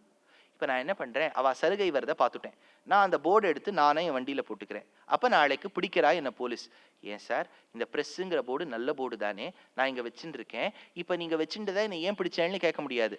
நீ பிரஸ்ஸை சேர்ந்தவன் அல்ல அப்படின்னா அதுக்கு படித்தவாறு படித்துவிட்டு நீ வைத்துக் கொள்ளலாம். உனக்கு தபஸு உரியதல்ல, உனக்கும் வைகுண்டம் உண்டு, உனக்கும் பக்தி உண்டு, நீயும் நல்லெண்ணம் படைத்தவன். ஆனா குலத்துக்கு ஏத்தவாறு நீ நடந்து. இதுவெல்லாம் யோசிச்சு பாருங்க. இப்ப நீங்க இந்தியன் கான்ஸ்டிடியூஷன் சேஸ் ஆர்டிகல் 15 இப்போ உட்காராதீங்க. இப்போ நமக்கு ரூல் புக் இந்தியன் கான்ஸ்டிடியூஷன். அன்றைய காலத்து ரூல் புக்குன்னு ஒண்ணு இருக்கும். இப்ப யோசிச்சு பாருங்களேன், இப்ப அத்துணை பேருக்கு இன்டர்நேஷனல் டிரைவிங் லைசன்ஸ் இருக்கும். இப்போ எங்களுக்கு இன்டர்வியூவில் கேம்பஸ் இன்டர்வியூவில் ஒரு கேள்வி கேட்டா என்னன்னா, ஒரு ஒரு ஒருவருக்கு இன்டர்நேஷ்னல் டிரைவிங் லைசன்ஸ் இருக்குது ஒரு பெண்மணிக்கு, எல்லா இடத்துலையும் நன்னா ஓட்டுவோம் பார்த்து ஓட்டுவோம், அவள் இன்டர்நேஷ்னல் டிரைவிங் லைசன்ஸ் இருக்குது. ஒரு இடத்துல அவளை பிடிச்சுட்றா, அவள் தப்பு பண்ணலை, கரெக்டாக தான் போயிட்டு இருக்கா, லைசன்ஸ் எல்லாம் இருக்குது, எல்லா பெல்ட் எல்லாம் போட்டுருக்கா, எல்லாம் ஃபாலோ பண்ணியிருக்கா, பிடிச்சுட்டா, அவளை தூக்கி ஜெயிலில் போட்டா. ஏன்னு கேட்டா, அதுக்கு பதில் என்ன தெரியுமோ, இன்டர்நேஷ்னல் டிரைவிங் லைசன்ஸ் இருக்கு, அவ சவுதி அரேபியாவில் ஓட்டினா அப்படின்னு அதுக்கு பதில். ஏன்னா இப்போ வரைக்கும் இப்போ ஓட்டலான்னு ஒரு நியமனம் வந்துடுத்து. 2019 வரைக்கும் எந்த நாட்டில் வேணாலும் ஓட்டலாம், அரேபியாவில் மட்டும் பெண்கள் தாங்களாக வண்டி ஓட்டக்கூடாது. அப்படின்னா நியமனம் ரூலுக்கு ரூல், தேசத்துக்கு தேசம் மாறுறது, டைம்க்கு டைம் மாறுறது. இப்போ சொல்லிட்டு இருக்காளே 18 வயசு பெண்களுக்கு கல்யாண வயசு, இப்ப பரிசீலனை பண்ணிட்டு இருக்கா, 21 ஆக்கலாமா, 21 ஆக்கிட்டா அப்ப ரூல் மாறுறது பாருங்க. அன்றைய காலத்து ரூல் சூத்ர ஜாதியை சார்ந்தவர்கள் தப்பம் செய்யக்கூடாது. இப்ப தபம் பண்ணிட்டா ரொம்ப வசதியானவர்லாம் அர்த்தம் வச்சுக்காதீங்க. பின்னாடி ஒரு சரித்திரம் சொல்வேன், தபஸ் பண்ணவர்ல ஒருத்தர் மட்டமா ஒருத்தர் இருந்தார், அதையும் சொல்றேன். அதனால தபம் செய்து விட்டால் உயர்ந்தவர்கள்னு கிடையாது, நீ உன் டியூட்டியை பண்ணு, அதுவே வசதி. ஆனா தபஸ் சில ஜாதியை சார்ந்தவர்கள் சில மாதங்கள் தான் செய்ய முடியும்னு ஒரு ரூல் இருக்கும் போது நீ பண்ணிவிட்ட, அதனால அகால மிருத்யுன்னு வெட்டிவிட்டார். இப்போ இதுலேருந்து அவர் சூத்ர ஜாதியை எதிர்த்தவர் அப்படின்னு கன்க்ளூஷனுக்கு வரலாமான்னா, அதுக்கு தான் 33 நிமிஷமா சொல்லியிருந்தேன். சூத்ர ஜாதியை சார்ந்த குஹப்பெருமானோடு சக்கியம், ஆத்ம சமசகா. குரங்கு ஜாதியை சார்ந்த ஹனுமான் சுக்ரீவனோடு சக்கியம், ஆத்ம சமசகா. ராட்சச பெண்ணுக்கும் பிராமணனுக்கும் பிறந்த விபீஷணனை ஆத்ம சமசகா. பிராமணனாக பிறந்த ராவணனை வதம், பிராமண குலத்தில் பிறந்த சூர்பனகையின் கர்வபங்கம், இதெல்லாம் பண்ணியிருக்கார். அதனால பிராமணால கொன்னிருக்கார், சூத்ரனை ஃப்ரெண்டா வச்சுருக்கார். அதனால இவருக்கு டிஸ்பாரிட்டி இல்லைங்கிறது முன்னாடியே தெரியறதே. முன்னாடி அவர் குஹப்பெருமான தாழ்த்தி ராவணனை என்ன தப்பு பண்ணாலும் ரட்சணம் பண்ணியிருந்தா சொல்லியிருக்கலாம். So you cannot cost any mistake. What you can at most say is, I disagree with this. You have the right to say that. சனாதன தர்மத்தில் எனக்கு இது பிடிக்கல, எனக்கு கன்வின்சிங்கா இல்லை, அது சொல்லலாமே ஒழிய ராமர் மேலே நம்ம அவருக்கு இந்த ஜாதியை பிடிக்காதுன்னு சொல்ல முடியாது. ஏன்னா முன்னாடி there is proof that he has respected people from all communities. அதனால இது ஒன்று ஆயிடுதா. சரி, இப்போ இது ராமாயணத்தை பூர்த்தி பண்ணி பாகவதத்தை போறதுக்கு முன்னாடி ஒரு விஷயம் சொல்றேன். ராமாயணத்தை எழுதியவர் யார்? வால்மீகி. அவரும் சூத்ர ஜாதியை சார்ந்தவர். நமக்கு வேதசாரமான ராமாயண புத்தகத்தை கொடுத்த வால்மீகி சூத்ர ஜாதியை சார்ந்தவர். மகாபாரதத்தை ரச்சனை பண்ணவர் யார்? வேதவியாசர். வேதவியாசர் பிறந்தது செம்படவன் குலத்தை சார்ந்த ஒருவளுக்கு, அதாவது சத்தியவதி மத்ஸ்யகந்தான்னு சொல்லக்கூடிய ஒரு பெண்ணுக்கு பிறந்தவர். அதனால ராமாயணம் மகாபாரதம்னு பிராமணர்கள் கொண்டாடுறோம்னா அது அத்தனைக்கும் காரணம் சூத்ர ஜாதி தான். அவர்கள் கொடுத்த இதிகாசத்தை தான் படிச்சுட்டு இருக்கோம். இதுல உயர்த்தி தாழ்த்தின்னு யார் எப்படி சொல்லி வச்சு சொல்றது? செய்தார்கள், அதை நம்ம என்னைக்குமே நான் மறுக்கலை, இப்பவும் சொல்லிட்டு இருக்கேனே. இப்பவும் சில இடங்கள்ல வடதேசத்துல எல்லாம் நீங்க போனேன்னா, வடக்குல எல்லாம் கிராமங்கள்ல இவர் தீர்த்தம் குடிக்க கூடாது, அவர் வரக்கூடாது, எவ்வளவோ சர்ச்சை இருக்கு. அதெல்லாம் 110% தப்பு. சாஸ்திரம் ஒழுங்கா படிச்சவா அப்படி பண்ண மாட்டா. ஆனா ஒழுங்கா படிச்சவான்னு எவ்வளவு பேர் இருக்கா? ஒழுங்கா படிச்சவா பண்ண மாட்டா. ஒழுங்கா படிச்சவா எவ்வளவு பேர் இருக்கா? நமக்கு எப்பவுமே இன்னொருத்தரை, just not with respect to varnas. நீங்க ஆஃபீஸ்ல டிபார்ட்மெண்ட்ஸை பாருங்க, அட்மின் ஒன்று இருக்கும், அக்கௌண்ட்ஸ்ன்னு ஒன்று இருக்கும், ப்ரோக்ராமிங், இப்போ ஐடி கம்பெனியா இருந்தால் ப்ரோக்ராமிங் டிபார்ட்மெண்ட் ஒன்று இருக்கும், குவாலிட்டின்னு ஒன்று இருக்கும், அப்புறம் பக்ஸ் அண்ட் ஃபிக்ஸஸ்க்குன்னு ஒன்று இருக்கும். இப்போ கன்சல்டிங்னு எடுத்துட்டேன்னா there will be teams as per clients இருக்கும். புட்டிக் கன்சல்டிங்காக இருந்தால் எப்போவுமே ஒரு டிபார்ட்மெண்ட் இன்னொரு டிபார்ட்மெண்ட்டை தாழ்த்தியாக தான் பார்க்கும். அப்போ அந்த டிபார்ட்மெண்ட்டை சார்ந்தவா கேட்பா, நீங்கள் என்ன நாங்கள் வேலையே பார்க்கறது இல்லைன்னு நினைக்கிறீங்களா, ஹவு டேர் யூ, இப்படிலாம் ஆஃபீஸ்லேயும் சண்டை நடக்கும். மனிதன் என்று இருந்து விட்டால் டிஃபரன்சஸ்ன்னு இருக்கும். டிஃபரன்சஸ்ன்னு இருந்துட்டானே டிஸ்பாரிட்டி இருக்கும். இது மனுஷ ஜாதியில் இருக்குது. சரி, இப்போ நம்ம இப்படி வச்சுக்கலாமே, பாரத தேசத்தில் வர்ணா சிஸ்டம் இருந்ததுனால தான் இவ்வளோ டிஸ்பாரிட்டி இருக்குன்னு சொல்கிறோம். இப்போது வேற விதமான டிஸ்பாரிட்டி வெஸ்டர்ன் கண்ட்ரீஸில் இருந்திருக்கு, கருப்பு வெளுப்பை வச்சு. நம்ம தேசத்தில் அது இல்லையே. நம்ம ராமாயணத்துக்கு நாயகன் ராமன் கருப்பு. மகாபாரதத்தை ரச்சனம் பண்ண வேதவியாசர் கிருஷ்ண துவைபாயனர் கருப்பு. மகாபாரதத்துக்கு நாயகன் கிருஷ்ணன் கருப்பு. மகாபாரதத்துக்கு நாயகி தலைவி திரௌபதி கருப்பு. அதனால நம்ம கருப்பு தான் எனக்கு பிடிச்ச கலர்லாம் பாட்டுருக்கு பாருங்க, வாஸ்தவமா அதுதான். ஏன்னா அத்தனையும் கருப்பா தான் இருக்கு. வெள்ளையா இருக்கக்கூடியவா யாருமே இங்க இல்லையே. அதனால நம்ம ஒரு நாளும் கருப்பு வெள்ளையை வச்சு ஒரு நாள் நீங்க பாகவத ராமாயணம் தேடி பாருங்க, ஒரு இடத்துல உங்களுக்கு சர்ச்சையே இருக்காது. ஆனால் விதேசங்களில் போனேன்னு வச்சுக்கோங்க, இப்போ நான் யூஎஸ் எல்லாம் போய் உபன்யாசம் பண்ணும்போது அந்த ஆர்கனைசர் காதில் சொல்லுவார், எதெல்லாம் சொல்லலாம், please don't avoid using the word black. முதல்ல போகும்போது ஏன் பிளாக் சொல்லப்படாதா? ஏன்னா இப்போ இங்கிலீஷில் கதை சொல்கிறேன்னு வச்சுக்கோ, Krishna was black, don't use black, use the word dark. Dark in colour. ஏன்னா நம்ம தேசத்தில் பிளாக் ஒயிட்டுங்கிறது பிரிவினை கிடையாது. வர்ணா சிஸ்டம்ல நீங்க இவ்வளவு தப்பு பண்ணியிருக்கேன்னு யாராவது சொன்னா, வெஸ்டர்ன் கண்ட்ரீஸ்ல அதனால தான் அபார்த்தைடுனே வந்தது இல்லையா? அந்த வெள்ளை கருப்பை வச்சுதான்.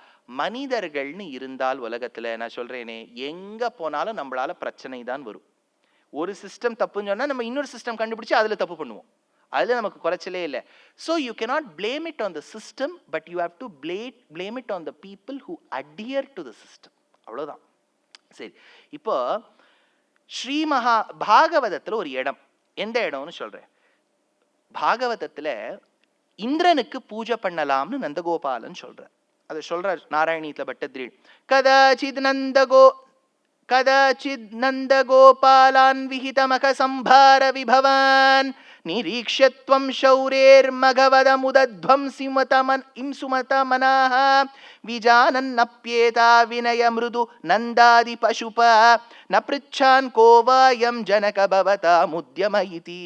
அந்த இந்திரனுக்கு உற்சவம் கொண்டாடலாம்னு நந்தகோபாலன் நினைக்கும் போது கிருஷ்ணர் போய் கேட்கிறார், அப்பா நீ யாருக்குப்பா உற்சவம் கொண்டாடுற? இந்திரனுக்குடா.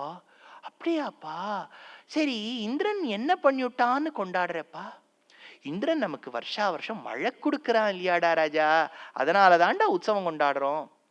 இந்திரன் மழை கொடுக்கறானேப்பா, அது அவனா விரும்பி கொடுக்கறானா இல்லாட்டா அது அவருக்கு அசைன் பண்ண டியூட்டியா, கர்த்தவியமா? ரொம்ப குறுக்கு கேள்வி கேட்டா நந்தகோபாலன் சொல்ல தெரியல. எனக்கு என்ன சொல்றதுன்னு தெரியலடா. அப்பா தெரிஞ்சுக்கோ, இந்திரனுக்கு பரபிரம்மம் கொடுத்த கர்த்தவியம் மழை பொழியணும்னு. ரெஸ்பான்சிபிலிட்டியை ஒருத்தர் பூர்த்தி பண்ணா அதுக்கெல்லாம் மாமூல் கொடுக்க கூடாதுப்பா. யோசிச்சு பாருங்களேன், பேங்க்ல ஒருத்தருக்கு எல்லாருக்கும் சம்பளம் கொடுக்குறா, அதுல ரொட்டேஷன்ல இருப்பா, சில பேர் லெட்ஜர்ஸ்ல இருப்பா, அவாளியே கேஷியரா ஒரு 2 நாள் உட்கார வைப்பா. கேஷியர் கவுண்டர் இப்பெல்லாம் இப்ப நம்ம கேஷ் ரொம்ப யூஸ் பண்றது இல்லை. பெரிய வாழ்க்கைலாம் இங்க தெரியும், நிறைய பேர் பேங்க்ல உத்தியோகம் வேலை பார்த்த வாழே இருப்பா. முன்னெல்லாம் டோக்கன் நம்பர் ஒன்று கொடுத்துருவா.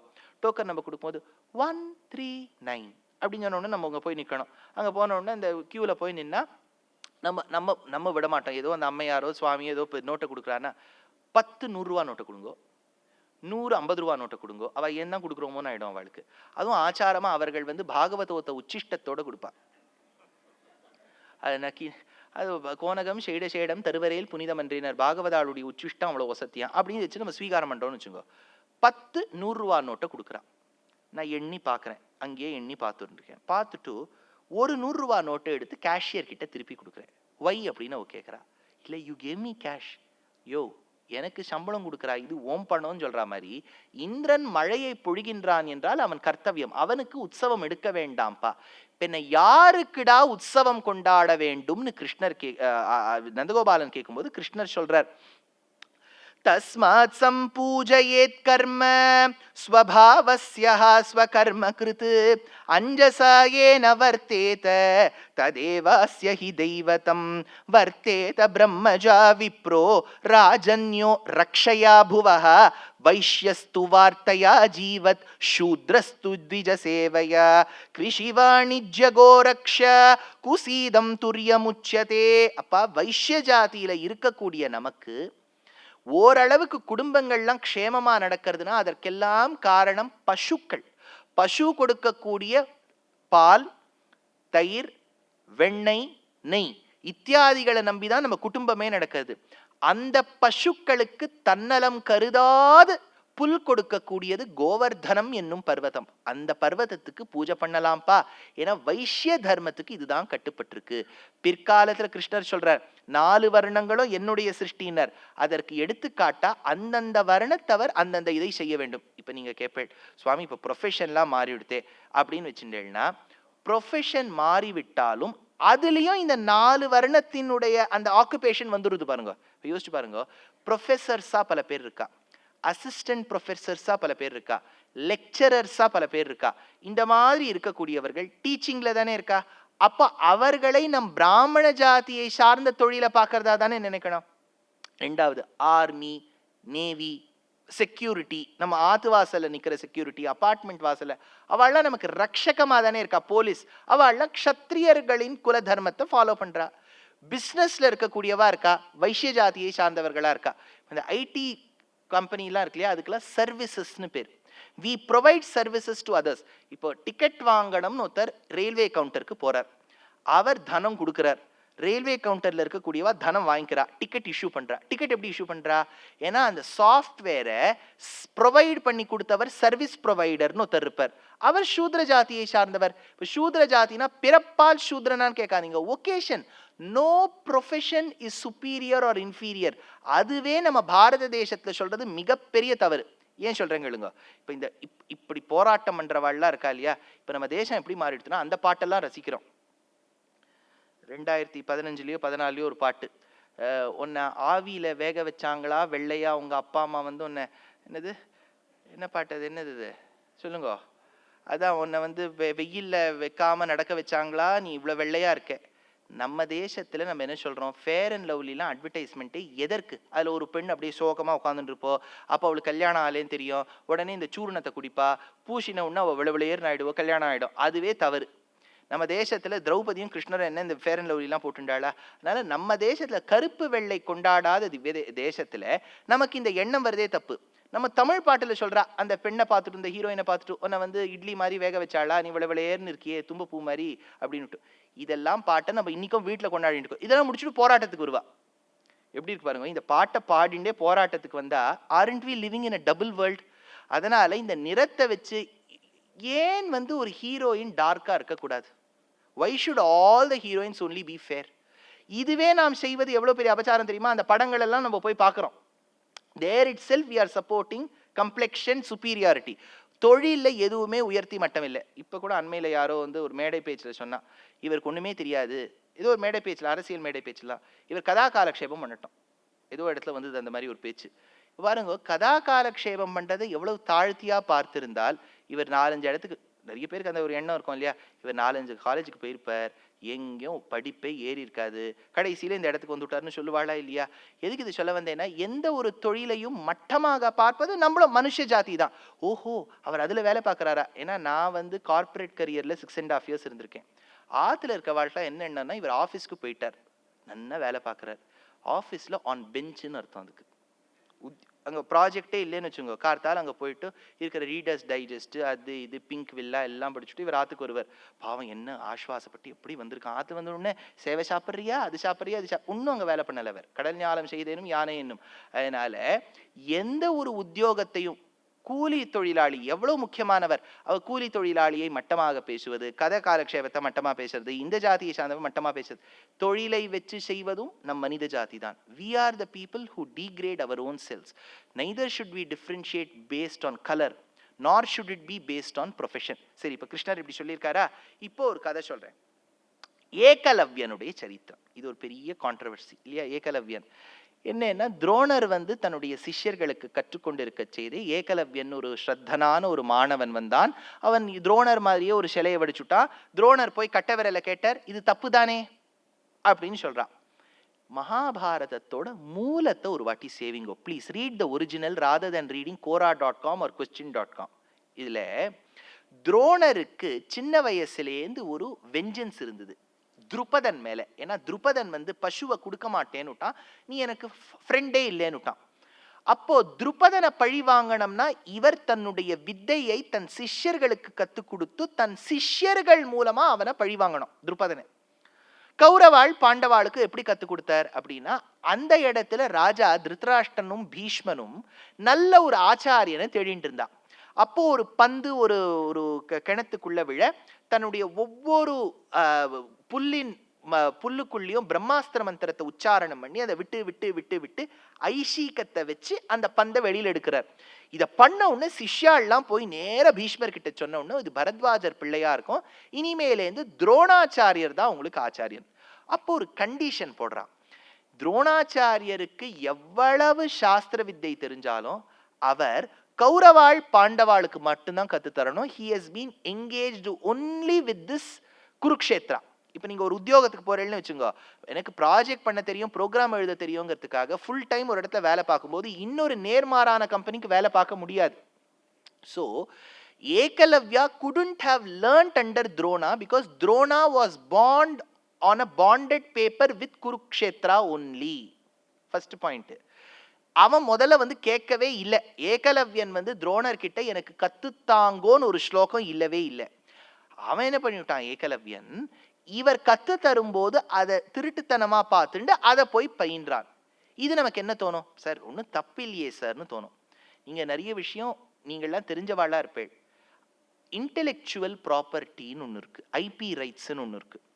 இப்போ ஒருத்தர் ஒரு விஷயத்தை கண்டுபிடிச்சு நடத்துறாருன்னு வச்சுங்க, நம்ம திருட்டுத்தனமா அதை காப்பி பண்ணிட்டோம்னா it is a big legal issue. இப்போ ஐபி ரைட்ஸ்ன்னு பேரு. அதனால when he had to learn it from a person, he should have asked permission. நிறைய பேர் இப்போ சேனல்ஸ் எல்லாம் என்ன கேட்பா, சார் நீங்க வந்து யூடியூப்ல நிறைய விஷயம் சொல்லியிருக்கீங்களே, இதை நாங்க டவுன்லோட் பண்ணி எங்க சேனல்ல போடலாமா? கேட்டுட்டு போட்டாதான் சரியே ஒழிய அவாளா போட்டா தப்பாச்சே. இவர் கேட்டுட்டு தானே ஏகலவ்யன் பண்ணியிருக்கணும். ரெண்டாவது தப்பு. மூணாவது தப்பு என்னன்னா, அவன் நினைச்சிருந்தாலும் பண்ணிருக்க முடியாது. ஏன்னு பாருங்க, ஏகலவ்யன் மகத தேசத்தை சேர்ந்தவன். மகத தேசம்ங்கிறது இன்றைய காலத்து பீகார். இவா இருக்கிற குருக்ஷேத்ரா வந்து உத்தரப்பிரதேசத்துக்கிட்ட இருக்கக்கூடிய முக்கியமான இடம், அந்த ஹரியானால இருக்கக்கூடிய இடம். அங்கதான் ஹஸ்தினாபுரம் இருக்கு. ஹஸ்தினாபுரத்து மன்னர்களுக்கும் மகத தேசத்துக்காராளுக்கும் எப்பவுமே எனிமிட்டி உண்டு. they were neighbors but they never liked them.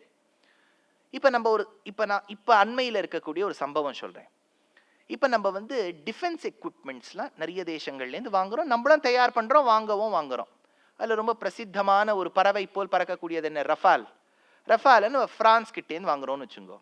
France என்ன பண்ணிடும், அந்த விமானத்தை கொடுக்கறதோடு அல்லாமல் அதை எப்படி ஓட்டணும், அதுக்கு என்ன ப்ரோக்ராம், அதுக்கு எப்படி கண்ட்ரோல் சிஸ்டம்லாம் நமக்கு கற்றுத்தரோம், நம்ம ஆட்களுக்கு கற்றுத்தரோம்.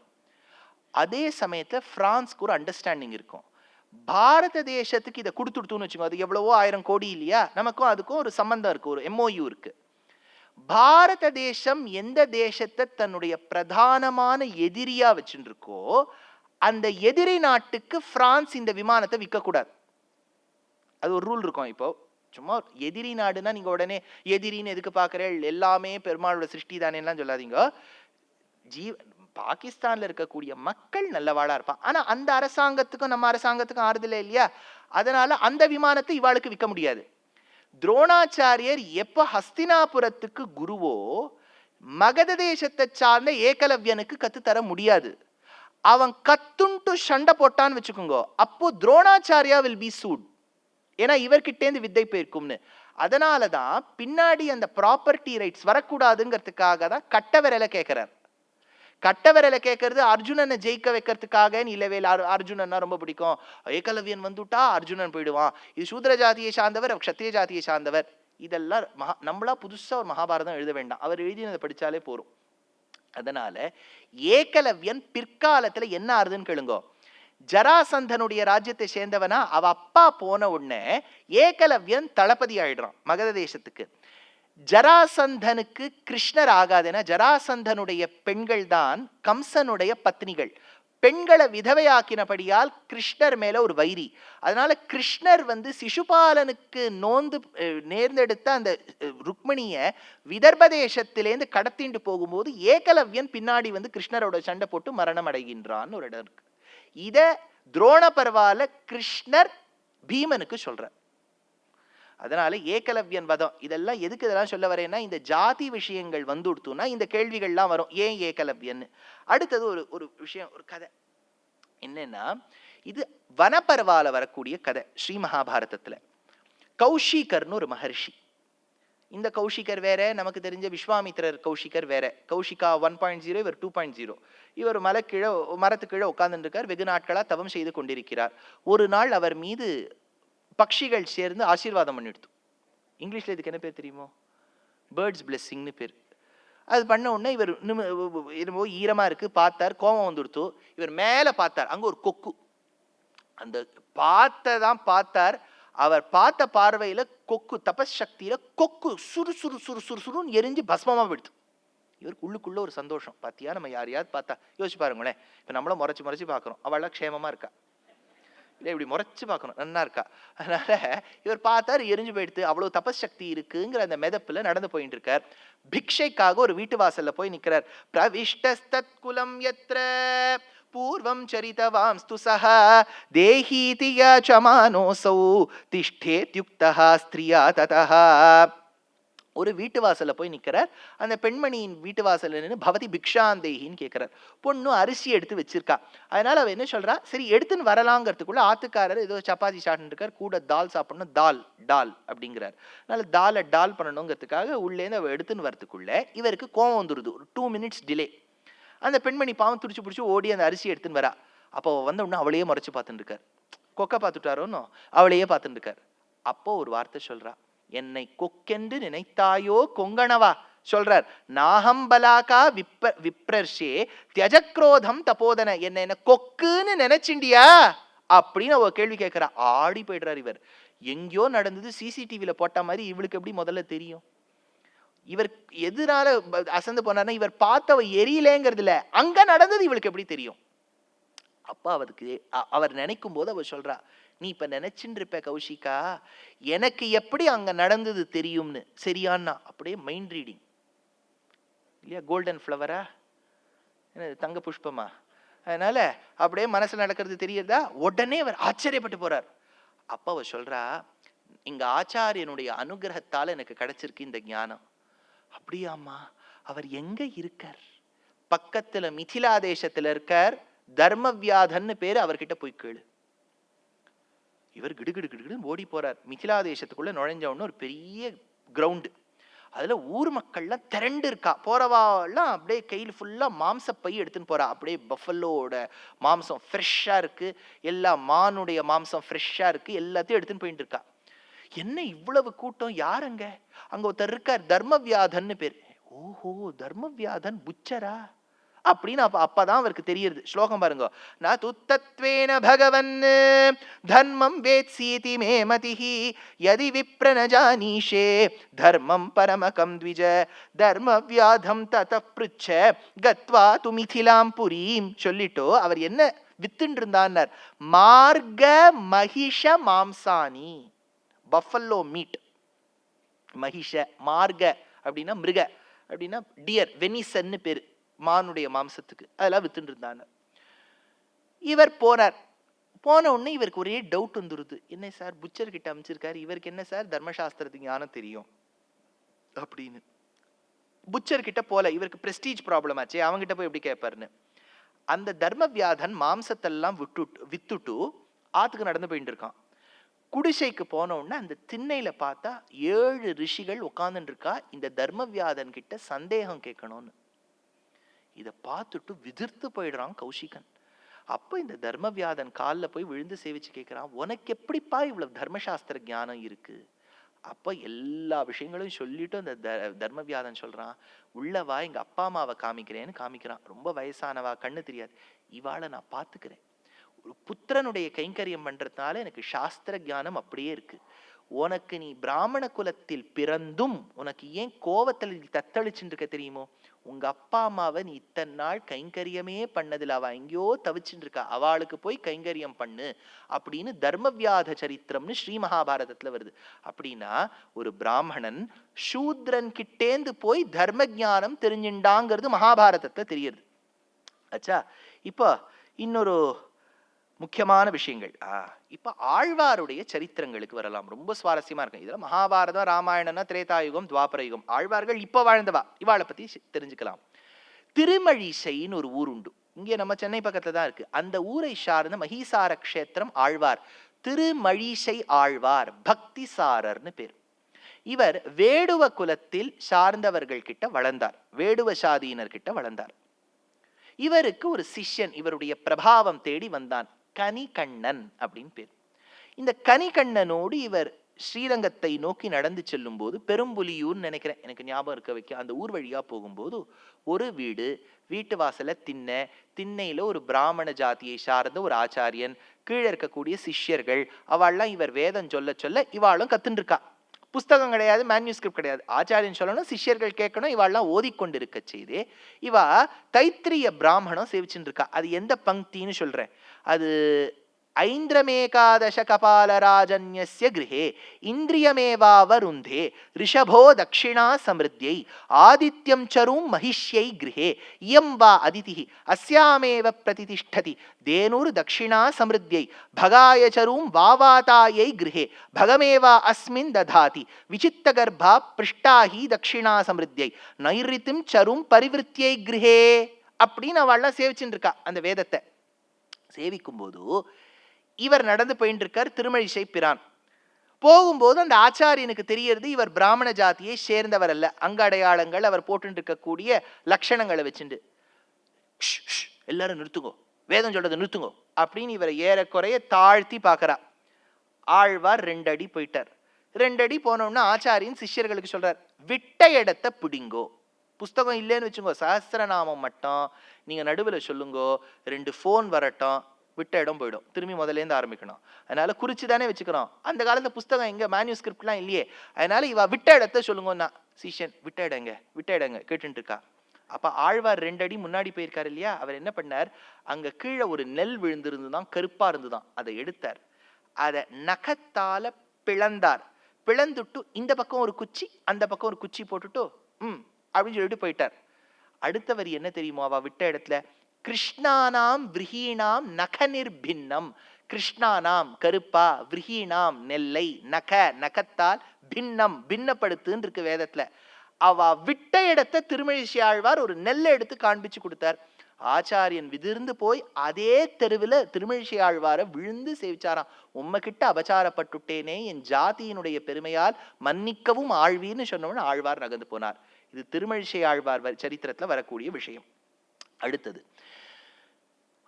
ஆழ்வார் எடுக்கிறார், தொண்டரடிப்புடி ஆழ்வார். குலங்களாய் ஈரிரண்டில் ஆழ்வார்கள் 12 பேர். பொய்கை ஆழ்வார், பூதத்தாழ்வார், மயிலாப்பூர்ல இருக்கோமே எந்த ஆழ்வார், பேயாழ்வார், திருமழிசை ஆழ்வார், நம்மாழ்வார், மதுரகவி ஆழ்வார், குலசேகர ஆழ்வார், பெரியாழ்வார், ஆண்டாள், தொண்டரடிப்பொடி ஆழ்வார், திருப்பானாழ்வார், திருமங்கை ஆழ்வார். இதோடு சேர்த்து திருவரங்கத்தமுதனார் பாடி கொடுத்த ராமானுஜ நூற்றந்தாதியோடு 4000 பாசுரங்களும் அடியோங்கள் வாழ்வே. அதுல தொண்டரடிப்பொடி ஆழ்வார், இதுல தெரிஞ்சவா பிராமணர்கள் மைனாரிட்டி. யார் யாருன்னு பார்க்கலாம். பெரியாழ்வார் பிராமணர், மதுரகவி ஆழ்வார் பிராமணர், தொண்டரடிப்பொடி ஆழ்வார் பிராமணர். இவ்வளவுதான் பிராமணர். 3 அவுட் ஆஃப் 12 அப்படின்னா 25%. 75% யாரு, நம்மாழ்வார் வேதம் தமிழ் செய்த மாறன், சூத்ர ஜாதியை சார்ந்தவர். திருமங்கை ஆழ்வார் 6 அங்கங்களை கொடுத்து 6 பிரபந்தம் கொடுத்தவர், சூத்ர ஜாதியை சார்ந்தவர். திருப்பானாழ்வார் பஞ்சமவர்ணத்தை சேர்ந்தவர். திருமழிசை ஆழ்வார் வேடுவர் குலத்தில் பிறந்து வளர்ந்தவர். அதனால இந்த ஆழ்வார்கள் கொடுத்தது ஆழ்வார் சொல்றார், குலங்களாய ஈரிரண்டில் ஒன்றிலும் பிறந்திலேன், நலங்களாய நற்கலைகள் நாவிலும் நவின்றிலேன், புலங்கள் 5 வென்றிலேன், பொறியிலேன் புனித நீன் இலங்கு பாதமன்றி மற்றோர் பற்றிலேன் எம் மீசனே.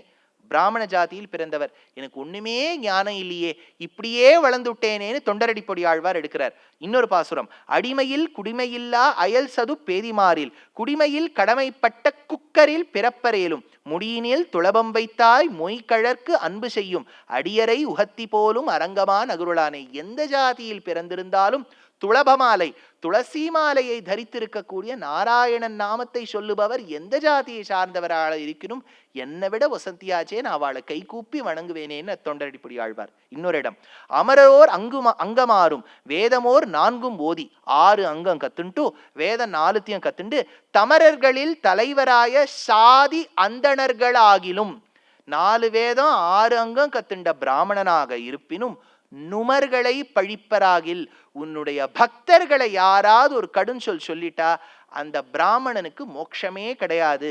ஏனெனில் எந்த ஜாதியை சார்ந்தவராக இருப்பினும் உன் குழந்தைகளே அவர்கள் தாம் புலையர் போலும் அரங்கமா நகருளானே.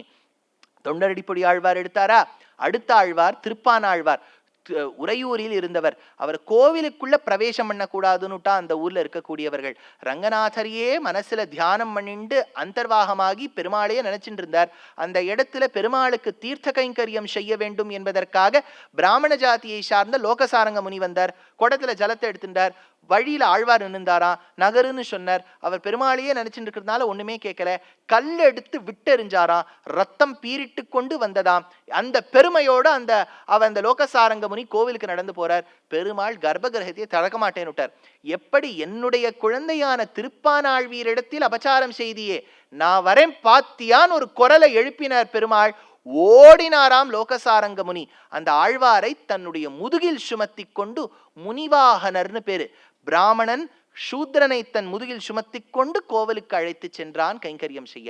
அதனால இந்த இடத்துல எல்லாம் பாருங்க, பிராமண க்ஷத்ரிய வைசிய சூத்ரர்களை எல்லாம் ஒன்னா திரட்டி காஸ்ட் சிஸ்டமே அழிச்சுடணும்னு சொல்லல. எந்த குலத்தில் பிறந்தவர்களாக இருப்பினும் ஒத்தருக்கொத்தர் மரியாதை கொடுத்து இறைவனுடைய தொண்டர்கள் என்று நம்பவும்னு சொன்னார். இதுல ஒரு பெரிய சர்ச்சை. இப்ப தேசிகனை இந்த ஆழ்வாரை பத்தி எடுக்கிறார். அது சொல்லிட்டு அந்த சர்ச்சையை சொல்லிட்டு முடிக்கிறேன். பாவலரும் தமிழ்மறையின் பயனை கொண்ட பாண்பெருமாள் பாடியதோர் பாடல் பத்தில் காவலனும் கணவனுமாய் கலந்து நின்ற காரணனை கருத்துரனாம் கண்ட பின்பு கோவலனும் கோமானுமான அந்நாள் குறவைப்பிணை கோவியர்த்தம் குறிப்பே கொண்டு சேவலுடன் பிரியாத பேடைபோல் சேர்ந்து தீவினையோர் தனிமையெல்லாம் தீர்த்தோம் நாமே காண்பனவும் உரைப்பனவும் மத்தொன்னெண்ணி கண்ணனையே கண்டுரைத்த கடிய காதல் பாண்பெருமாள் அருள் செய்த பாடல் பத்தும், இந்த ஆழ்வார் கொடுத்த அத்தனை பாட்டும் பழமறையின் பொருளென்னு பரவுகின்றோம். இந்த திருப்பானாழ்வார் எவரை கல்லால் அடிச்சாரோ அவர்தான் அகார உகார மகாரங்களுக்கு அமலன் உவந்த மந்தின்னு எடுத்தார். பிரணவத்துக்கு அர்த்தத்தையே சொன்னவர் இந்த ஆழ்வார். அதனால பழமறையின் பொருள் என்று பரவுகின்றோம். வேண்பிரிய வெறிதறிநீர் வையத்துள்ளே வேதாந்த ஆரியன் என்று இயம்ப நின்றோம். நாம் பெரியோம் அல்லோம், நாம் நன்றும் தீதும் என வேதாந்தாச்சாரியன்னு சொல்றா. தேசிகன் எடுக்கிற வேதாந்தாச்சாரியன்னு சொல்றா. நான் பெரியவன் இல்லப்பா, எனக்கு யாரு நல்லதை எடுத்து சொல்றாளோ அவாதான் பெரியவா, நமக்குரைப்பார் உளன் என்று நாடுவோமேனர். இப்ப ராமானுஜருடைய சரித்திரத்துல ஒரு பெரிய சர்ச்சை. ராமானுஜர் ஏன்னா ராமரை ஒத்துக்காதவா கூட கடைசி காலத்துல ராமானுஜரை ஒத்துண்டா பாருங்க. அதனால ராமானுஜர் என்ன செய்தார் அப்படின்னா, ராமானுஜர் சாஸ்திரத்துக்கு கட்டுப்பட்டவர். அவர் புரட்சி செய்தார்னா எப்படி செய்தாருங்கிறத ஒரு 2-3 வரியில சொல்றேன். கிளீனா இப்போ மைண்ட ஓப்பனா வச்சு புரிஞ்சுக்குங்க. ராமானுஜருக்கு முன்பு சில ஆச்சாரியர்கள் சில ஆகமங்கள் என்ன சொல்லி எடுத்துனா, பிராமண குலத்துக்கு யார் வேணாலும் வரலாம், யார் வேணாலும் பிராமணன் ஆகலாம். ஏன்னா பிராமணனா இருந்தால்தான் மோக்ஷம் அப்படின்னு அது சொல்லி எடுத்து. ஞானான் மோக்ஷா, சன்னியாசி ஆகணும்னு எடுத்து சாஸ்திரம். சன்னியாசி ஆகணும். சன்னியாசி யாராக முடியும்? பிராமணன் ஆக முடியும். அப்படின்னா பிராமணனுக்கு மோக்ஷம். யார் பிராமணன் ஆகலாம்? யார் வேணாலும் ஆகலாம். சரி, இந்த பாலிசி நன்னா இருக்கே அப்படின்னா இதுக்குள்ள இருக்கக்கூடிய உள்குத்த பாருங்க. யார் வேணாலும் பிராமணனாலாம், பிராமணனுக்கு தான் மோட்சம்னா inherently we are assuming that the other jatis are bad, பிராமண ஜாதி தான் வசதி. நீ எங்க ஜாதிக்கு வந்துருப்பா, கன்வெர்ட் ஆயிடும், நான் உனக்கு மோட்சம் கொடுக்குறேன்னு சொன்னா, எந்த ஜாதியில் பிறந்திருந்தாலும் பெருமாளுடைய குழந்தை மோட்சம்னு சொல்லக்கூடிய தத்துவம் எங்கே? நீ எங்க ஜாதிக்கு வந்துரு சொல்லிடுங்கிறது எங்க? ராமானுஜர் இதை ஒத்துக்கல. அவர் என்ன சொல்லிட்டார், எந்த ஜாதியில் பிறந்திருந்தாலும் மோட்சம் உண்டு, பகவத் அனுகிரகம் உண்டு, அதனால நீ மோட்சத்தை அடையலாம். ஆனா சாஸ்திரம் என்ன சொல்லிடுத்து, சன்னியாசி ஆனாதான் மோட்சம்னு எடுத்து. ராமானுஜர் கிட்ட கேட்டா, நீ தான் சாஸ்திரத்தை பிடிக்கிறேன் கடைபிடிக்கிறேங்கிறியே, சன்னியாசி ஆனாதான் மோட்சம்னு சொல்லிட்டியே, அப்ப சன்னியாசி யாராவான்னு கேட்டு, யார் வேணாலும் ஆளான்னு விட்டார். அது எப்படின்னு கேட்டார். ராமானுஜர் சொன்னார், சன்னியாசினா என்னன்னு கேட்டார். சன்னியாசினா என்ன? குழந்தை, பத்னி, சொத்து, பத்து இதெல்லாம் விட்டுட்டு ஜலத்துக்குள்ள நின்று எல்லாத்தையும் விட்டுட்டேன்னு சொல்லக்கூடிய ஏகதண்டியோ திருதண்டியா இருக்கக்கூடியதுதான் சன்னியாசியானா அது ஒரு விதமான சந்நியாசம். சம்யக்கு ஞாசகா சந்நியாசகான்னு சம்ஸ்கிருதத்துல ஒரு அர்த்தம். இது நுட்பமா கேட்டுக்குங்க. ராமானுஜர் எவ்வளவு இன்டெலிஜென்ட்டா யோசிச்சிருக்காருங்கிறது ஒரு எடுத்துக்காட்டு. சம்ஸ்கிருதத்துல சம்யக்கு ஞாசகா சந்நியாசகான்னு பேர். அப்படின்னா விட்டவனுக்கு சன்னியாசின்னு அர்த்தம். குடும்பம், சொத்து, பத்னி வாழெல்லாம் விட்டவனுக்கு சன்னியாசின்னு அர்த்தமா? ஆனா சம்ஸ்கிருதத்துல விட்டவனுக்கு சன்னியாசின்னு அர்த்தம். எதை விட்டவன்? என்னுடைய ஜீவாத்மாவை காப்பாற்ற வேண்டியது எம் பொறுப்பில்லைன்னு பகவான் கிட்ட விட்டவனுக்கும் சன்னியாசின்னு பேர். இந்த ஜீவாத்மாவை காப்பாத்துறது எம் பொறுப்பில்லை, பெருமாளுடைய பொறுப்பு. அவர் தான் என்ன கரையேத்தனம்னு பெருமாள் கிட்ட சமர்ப்பிக்கணும் இல்லையா சரணாகதி. அது அப்படி சரணாகதி பண்றவருக்கும் சந்நியாசின்னு பேரு. பரநியாசம்னு பேர். ஞாசனா விடுறது. அதனால சரணாகதி பண்றவா சந்நியாசிகள். அதுல ஆண்கள், பெண்கள், பிராமணாள், சூத்ராள், சத்திரியாள், வைசியாள் யார் வேணாலும் பண்ணலாம். சரணாகதி திரௌபதி பண்ணா. வீட்டுக்கு விலக்காய் 3 நாட்களில் அவள் ரஜஸ்வலையாய் இருக்கும்போது சரணாகதி பண்ணா. ஆனை கஜேந்திர மோட்ச விற்த்தாந்தத்துல பண்ணித்து. மிருகங்கள் பண்ணலாம், மனிதர்கள் செய்யலாம், மிருகங்களுக்காக மனிதர்கள் செய்யலாம், மனிதர்கள்ல ஆண் பெண்கள் எந்த ஜாதியை சார்ந்தவர்களாக செய்யலாம் அப்படின்னா அத்தனை பேரும் சரணாகதி பண்ணலாம். சரணாகதி பண்ணிவிட்டா சன்னியாசி, சன்னியாசிக்கு மோட்சம். அப்படின்னா நீ சூத்ரனாக இருந்தாலும் உனக்கு மோட்சம், பிராமணனாக இருந்தாலும் மோட்சம். இது ராமானுஜர் தெளிவா சொன்னார். அந்த தெளிவு தான். ஏன்னா நம்ம என்ன சொல்லிடுவோம்னா, இப்போ அறக்குறையா இப்ப ராமானுஜர் ஒருத்தர் படமா எடுத்திருக்கார், சீரியலா எடுத்திருக்கார், புஸ்தகமா எடுத்திருக்கார் அப்படின்னா ராமானுஜர் ஜாதியே கூடாதுன்னு சொல்லிட்டார். சொல்லவே இல்லை. எல்லா ஜாதியினருக்கும் கைங்கரியம் செய்வதற்கு உரிமை உண்டுன்னார். இன்னைக்கும் ஸ்ரீரங்கத்துல செருப்பு தைக்கக்கூடிய ஜாதியை சார்ந்தவர்கள் வருஷா வருஷம் பெருமாளுக்கு செருப்பு தைச்சுன்னு எடுத்துன்னு வருவா, அவளுக்கு மரியாதை நடக்கும். பால் கொடுக்கக்கூடியவர்கள் அவர்களுக்கு மரியாதை நடக்கும். உங்க குலத்தொழில் எதுவோ அதுக்கு மரியாதை உண்டுன்னு இன்றளவும் மரியாதை கொடுத்துட்டு இருக்காளே ஒழிய எல்லாத்தையும் கலக்கல. He did not demolish the existing system. He tried to rectify the existing system. You can always be a disruptor. Anybody can be a disruptor. இது கூடாது அது சொல்றது ஒரு புரட்சி செய்யக்கூடிய மகானுக்கு லட்சணம் இல்லை. இருக்கிற சிஸ்டம்ல என்னெல்லாம் தப்பு இருக்குன்னு கண்டுபிடிச்சு அதை திருத்தி பண்ணிக்கொள்வேன். இப்போ ஒரு கம்பெனி நடக்கிறது, அதுல ஏதோ கொஞ்சம் ஊழல் கீழல்லாம் நடக்கிறது, ஒருத்தர் சிஇஓவா இருக்கார், அடுத்தது பொறுப்பு என்கிட்ட கொடுக்குறார். நான் வந்த உடனே சொல்றேன் கம்பெனியை வித்துருங்கோ, கம்பெனியை க்ளோஸ் பண்ணிடுங்க அப்படின்னு சொல்றதா அதுக்காக என்ன சிஇஓவா போட்டிருக்கா? என்னெல்லாம் தப்பு நடக்கிறது, தப்பு எங்கெல்லாம் நடக்கிறது, யாரு தப்பு பண்றா, அவளை திருத்தி பண்ணி கொள்வதுதான் எனக்கு இருக்கக்கூடிய ஆண்டர்பிரினருக்கு இருக்கக்கூடிய லட்சணமே ஒழிய கம்பெனியை மூடிடுங்க வித்துருங்க அப்படின்னு சொல்றதுக்காக என்ன கூட்டா? அந்த மாதிரி இருக்கிற சிஸ்டம்ல யாராவது ஃப்ளா பண்ணியிருக்கா, இவர் அவரை தாழ்த்தி பார்க்கிறார், அவர் இவரை ஒசத்தியா பார்க்கிறார், இவர் அவருக்கு அதிகாரி இல்லைங்கிறார், இவர் அவரை மட்டமா பார்க்கிறார் அப்படின்னு சொன்னா அவளுக்கு ஞானத்தை கொடுத்து சத்ஞானத்தை கொடுத்து போதிவிப்பதுதான் ஆச்சாரியனுடைய கடமை. ராமானுஜர் மதத்தில் புரட்சி செய்த மகான் அப்படின்னு சொன்னா மதத்தில் இருக்கக்கூடிய ஃப்ளாஸ் ஆர் டிஸ்அட்வான்டேஜஸ் திருத்தினாரே ஒழிய மதத்தையே டெமாலிஷ் பண்ணிவிட்டு நம்ம வேற மதத்துக்கு போகலாம், நம்பிக்கை இல்லாம இருக்கலாம்னு சொல்லலை. அதனால ராமானுஜரை புரிஞ்சுண்டேன்னு யாராவது சொல்லி சலச்சித்திரம் எடுத்துட்டா கூட ஒழுங்கா புரிஞ்சுக்கணும்னு அர்த்தம் இருக்கு. அதனால அப்பேற்பட்ட ஜாதியினர் எந்த ஜாதியை சார்ந்தவர்களாக இருப்பினும் பெருமாளுடைய குழந்தைகள், மோட்சத்துக்கு அதிகாரி உண்டு. ஆரேனும் தவறு செய்து மட்டப்பட்டி திருத்தி தாழ்த்தி பார்த்தால் அவர்களுக்கு மோட்சம் கிடையாதுன்னு சாஸ்திரமே சொல்லிடுது. அதனால differences and disparities should never be done based on somebody's color, complexion, creed, religion or anything for that matter. இது மனுஷ ஜாதிக்கு சனாதன தர்மத்துக்கு எதிர்ப்பு. நீங்க பிராமணனா பிறந்திருக்கீங்களா, உங்க குல தர்மம் என்ன, உங்க வழக்கம் என்ன, ஃபாலோ பண்ணுங்க. நீங்க சூத்ர ஜாதியில் பிறந்திருக்கீங்களா, ஃபாலோ பண்ணுங்க. நீங்க செட்டியாரா, ஃபாலோ பண்ணுங்க. ஸ்மார்த்தாளா, ஃபாலோ பண்ணுங்க. உங்க குல தர்மத்தை கடைப்பிடிக்கணும் ஒழிய எந்த வசதி இன்னொருத்தருது தாழ்த்தின்னு சொல்லக்கூடாது. இந்த டிஃபரன்சஸ்லாம் எப்போ போகும்னா இந்த சுப்பீரியர் இன்ஃபீரியர் காம்ப்ளெக்ஸ் நமக்குள்ளேருந்து போகணும், அப்போதான் போகும். அதுக்கு என்ன ஒரு வழின்னா, இப்போ எனக்கு தெரிஞ்ச விதத்தில் சொல்கிறேன், வைஷ்ணவ சம்பிரதாயத்தில் வடகலை தென்கலைக்கு எந்த ஒரு சண்டையும் இருக்கக்கூடாது. அவாவாளுக்கு ஆச்சாரியன் வசதி, மணவாள மாமுனிகள் வசதி, சுவாமி தேசிகன் வசதி, அவர்கள் கொண்டாட வேண்டும். ஸ்மார்த்த சம்பிரதாயத்துல ஸ்ருங்கேரி மட்டத்து சிஷ்யர்கள், காஞ்சி மட்டத்து சிஷ்யர்கள், எந்த வாக்குவாதமும் வரக்கூடாது. 2 மட்டத்திலும் உயர்ந்த ஆச்சாரியர்கள் பிறந்திருக்கின்றார்கள். அதே மாதிரி வடமா வாத்திமா இவர்களுக்கு நடுவிலும் சண்டை இருக்கக்கூடாது. ஒவ்வொரு ஜாதியினரும் உள்ளுக்குள்ள இருக்கக்கூடிய டிஃபரன்சஸ் எல்லாம் கொஞ்சம் சரிப்படுத்தி, யாரையும் ஹோமோஜினைஸ் பண்ணணும்னு சொல்ல எல்லாரும் சேர்ந்து ஒரே சித்தாந்தத்தை கடைப்பிடிக்கலாமா? வேண்டாம். உங்க தர்மத்தை கடைப்பிடிங்க, but don't look down upon others. அதே மாதிரி செட்டியார்களுக்குள், முதலியார்களுக்குள், தேவர்களுக்குள், நாடாருக்குள் இவ்வளவு பேரே சொல்றேளே. நான் இப்பதான் இப்போ ஒரு மாசமா 2 மாசமா இப்போ உபன்யாசம் சொல்ல ஆரம்பிச்சிருக்கேன். இந்த பேண்டமிக் வந்ததுலேருந்து, பேண்டமிக்கு வரத்துக்கு முன்னாடி ஒரு உலகம் இருந்தது இல்லையா? அப்போ வருஷா வருஷம் பொள்ளாச்சி, உடுமல்பேட்டை, இது காட்பாடி, திருப்பூர் எல்லா இடத்துலையும் போய் ஆடி மாசம் வந்துடுத்துனா 3 நாள் கல்யாண மண்டபம் கொடுத்துருவா. வாழலாம் 1000 பேர் உட்காரலாம். 1000 பேர் உட்காந்துப்பா 7 நாளும். அதுல நீங்க தேடி பிடிச்சா 2-3 பிராமணர்கள் இருப்பா. கிட்டத்தட்ட 999 பேர் பிராமண ஜாதியை சாராதவர்கள், சத்திரியர்கள், வைசியர்கள். என்ன ஸ்ரத்தையோடு கேட்பா தெரியுமா? அதுதான் பக்தி. சனாதன தர்மம் இன்றும் இருப்பதற்கு காரணம் 4 ஜாதியை சார்ந்தவர்களும். பிராமணர்கள் மட்டும் கடைப்பாளி அல்ல, அத்தனை ஜாதிக்காரர்களுக்கும் அந்த பக்தி உண்டு. அந்த வித்தியாசம் பாராமல் நாமும் சொல்ல வேண்டும், அவர்களும் கேட்க வேண்டும். அப்படி இருந்தால்தான் சமுதாயத்தை ஒன்று சேர்க்க முடியும். ராமானுஜரோ தேசிகனோ அவ வாழ்ந்த காலத்துல சமுதாயத்தை திருத்திட்டு போயிட்டா. அவருக்கு அப்புறம் நம்ம ஒத்துரத்துறம் பொறுப்பெடுத்துட்டு உயர்த்தி தாழ்த்தி என்று பார்க்க வேண்டாம்.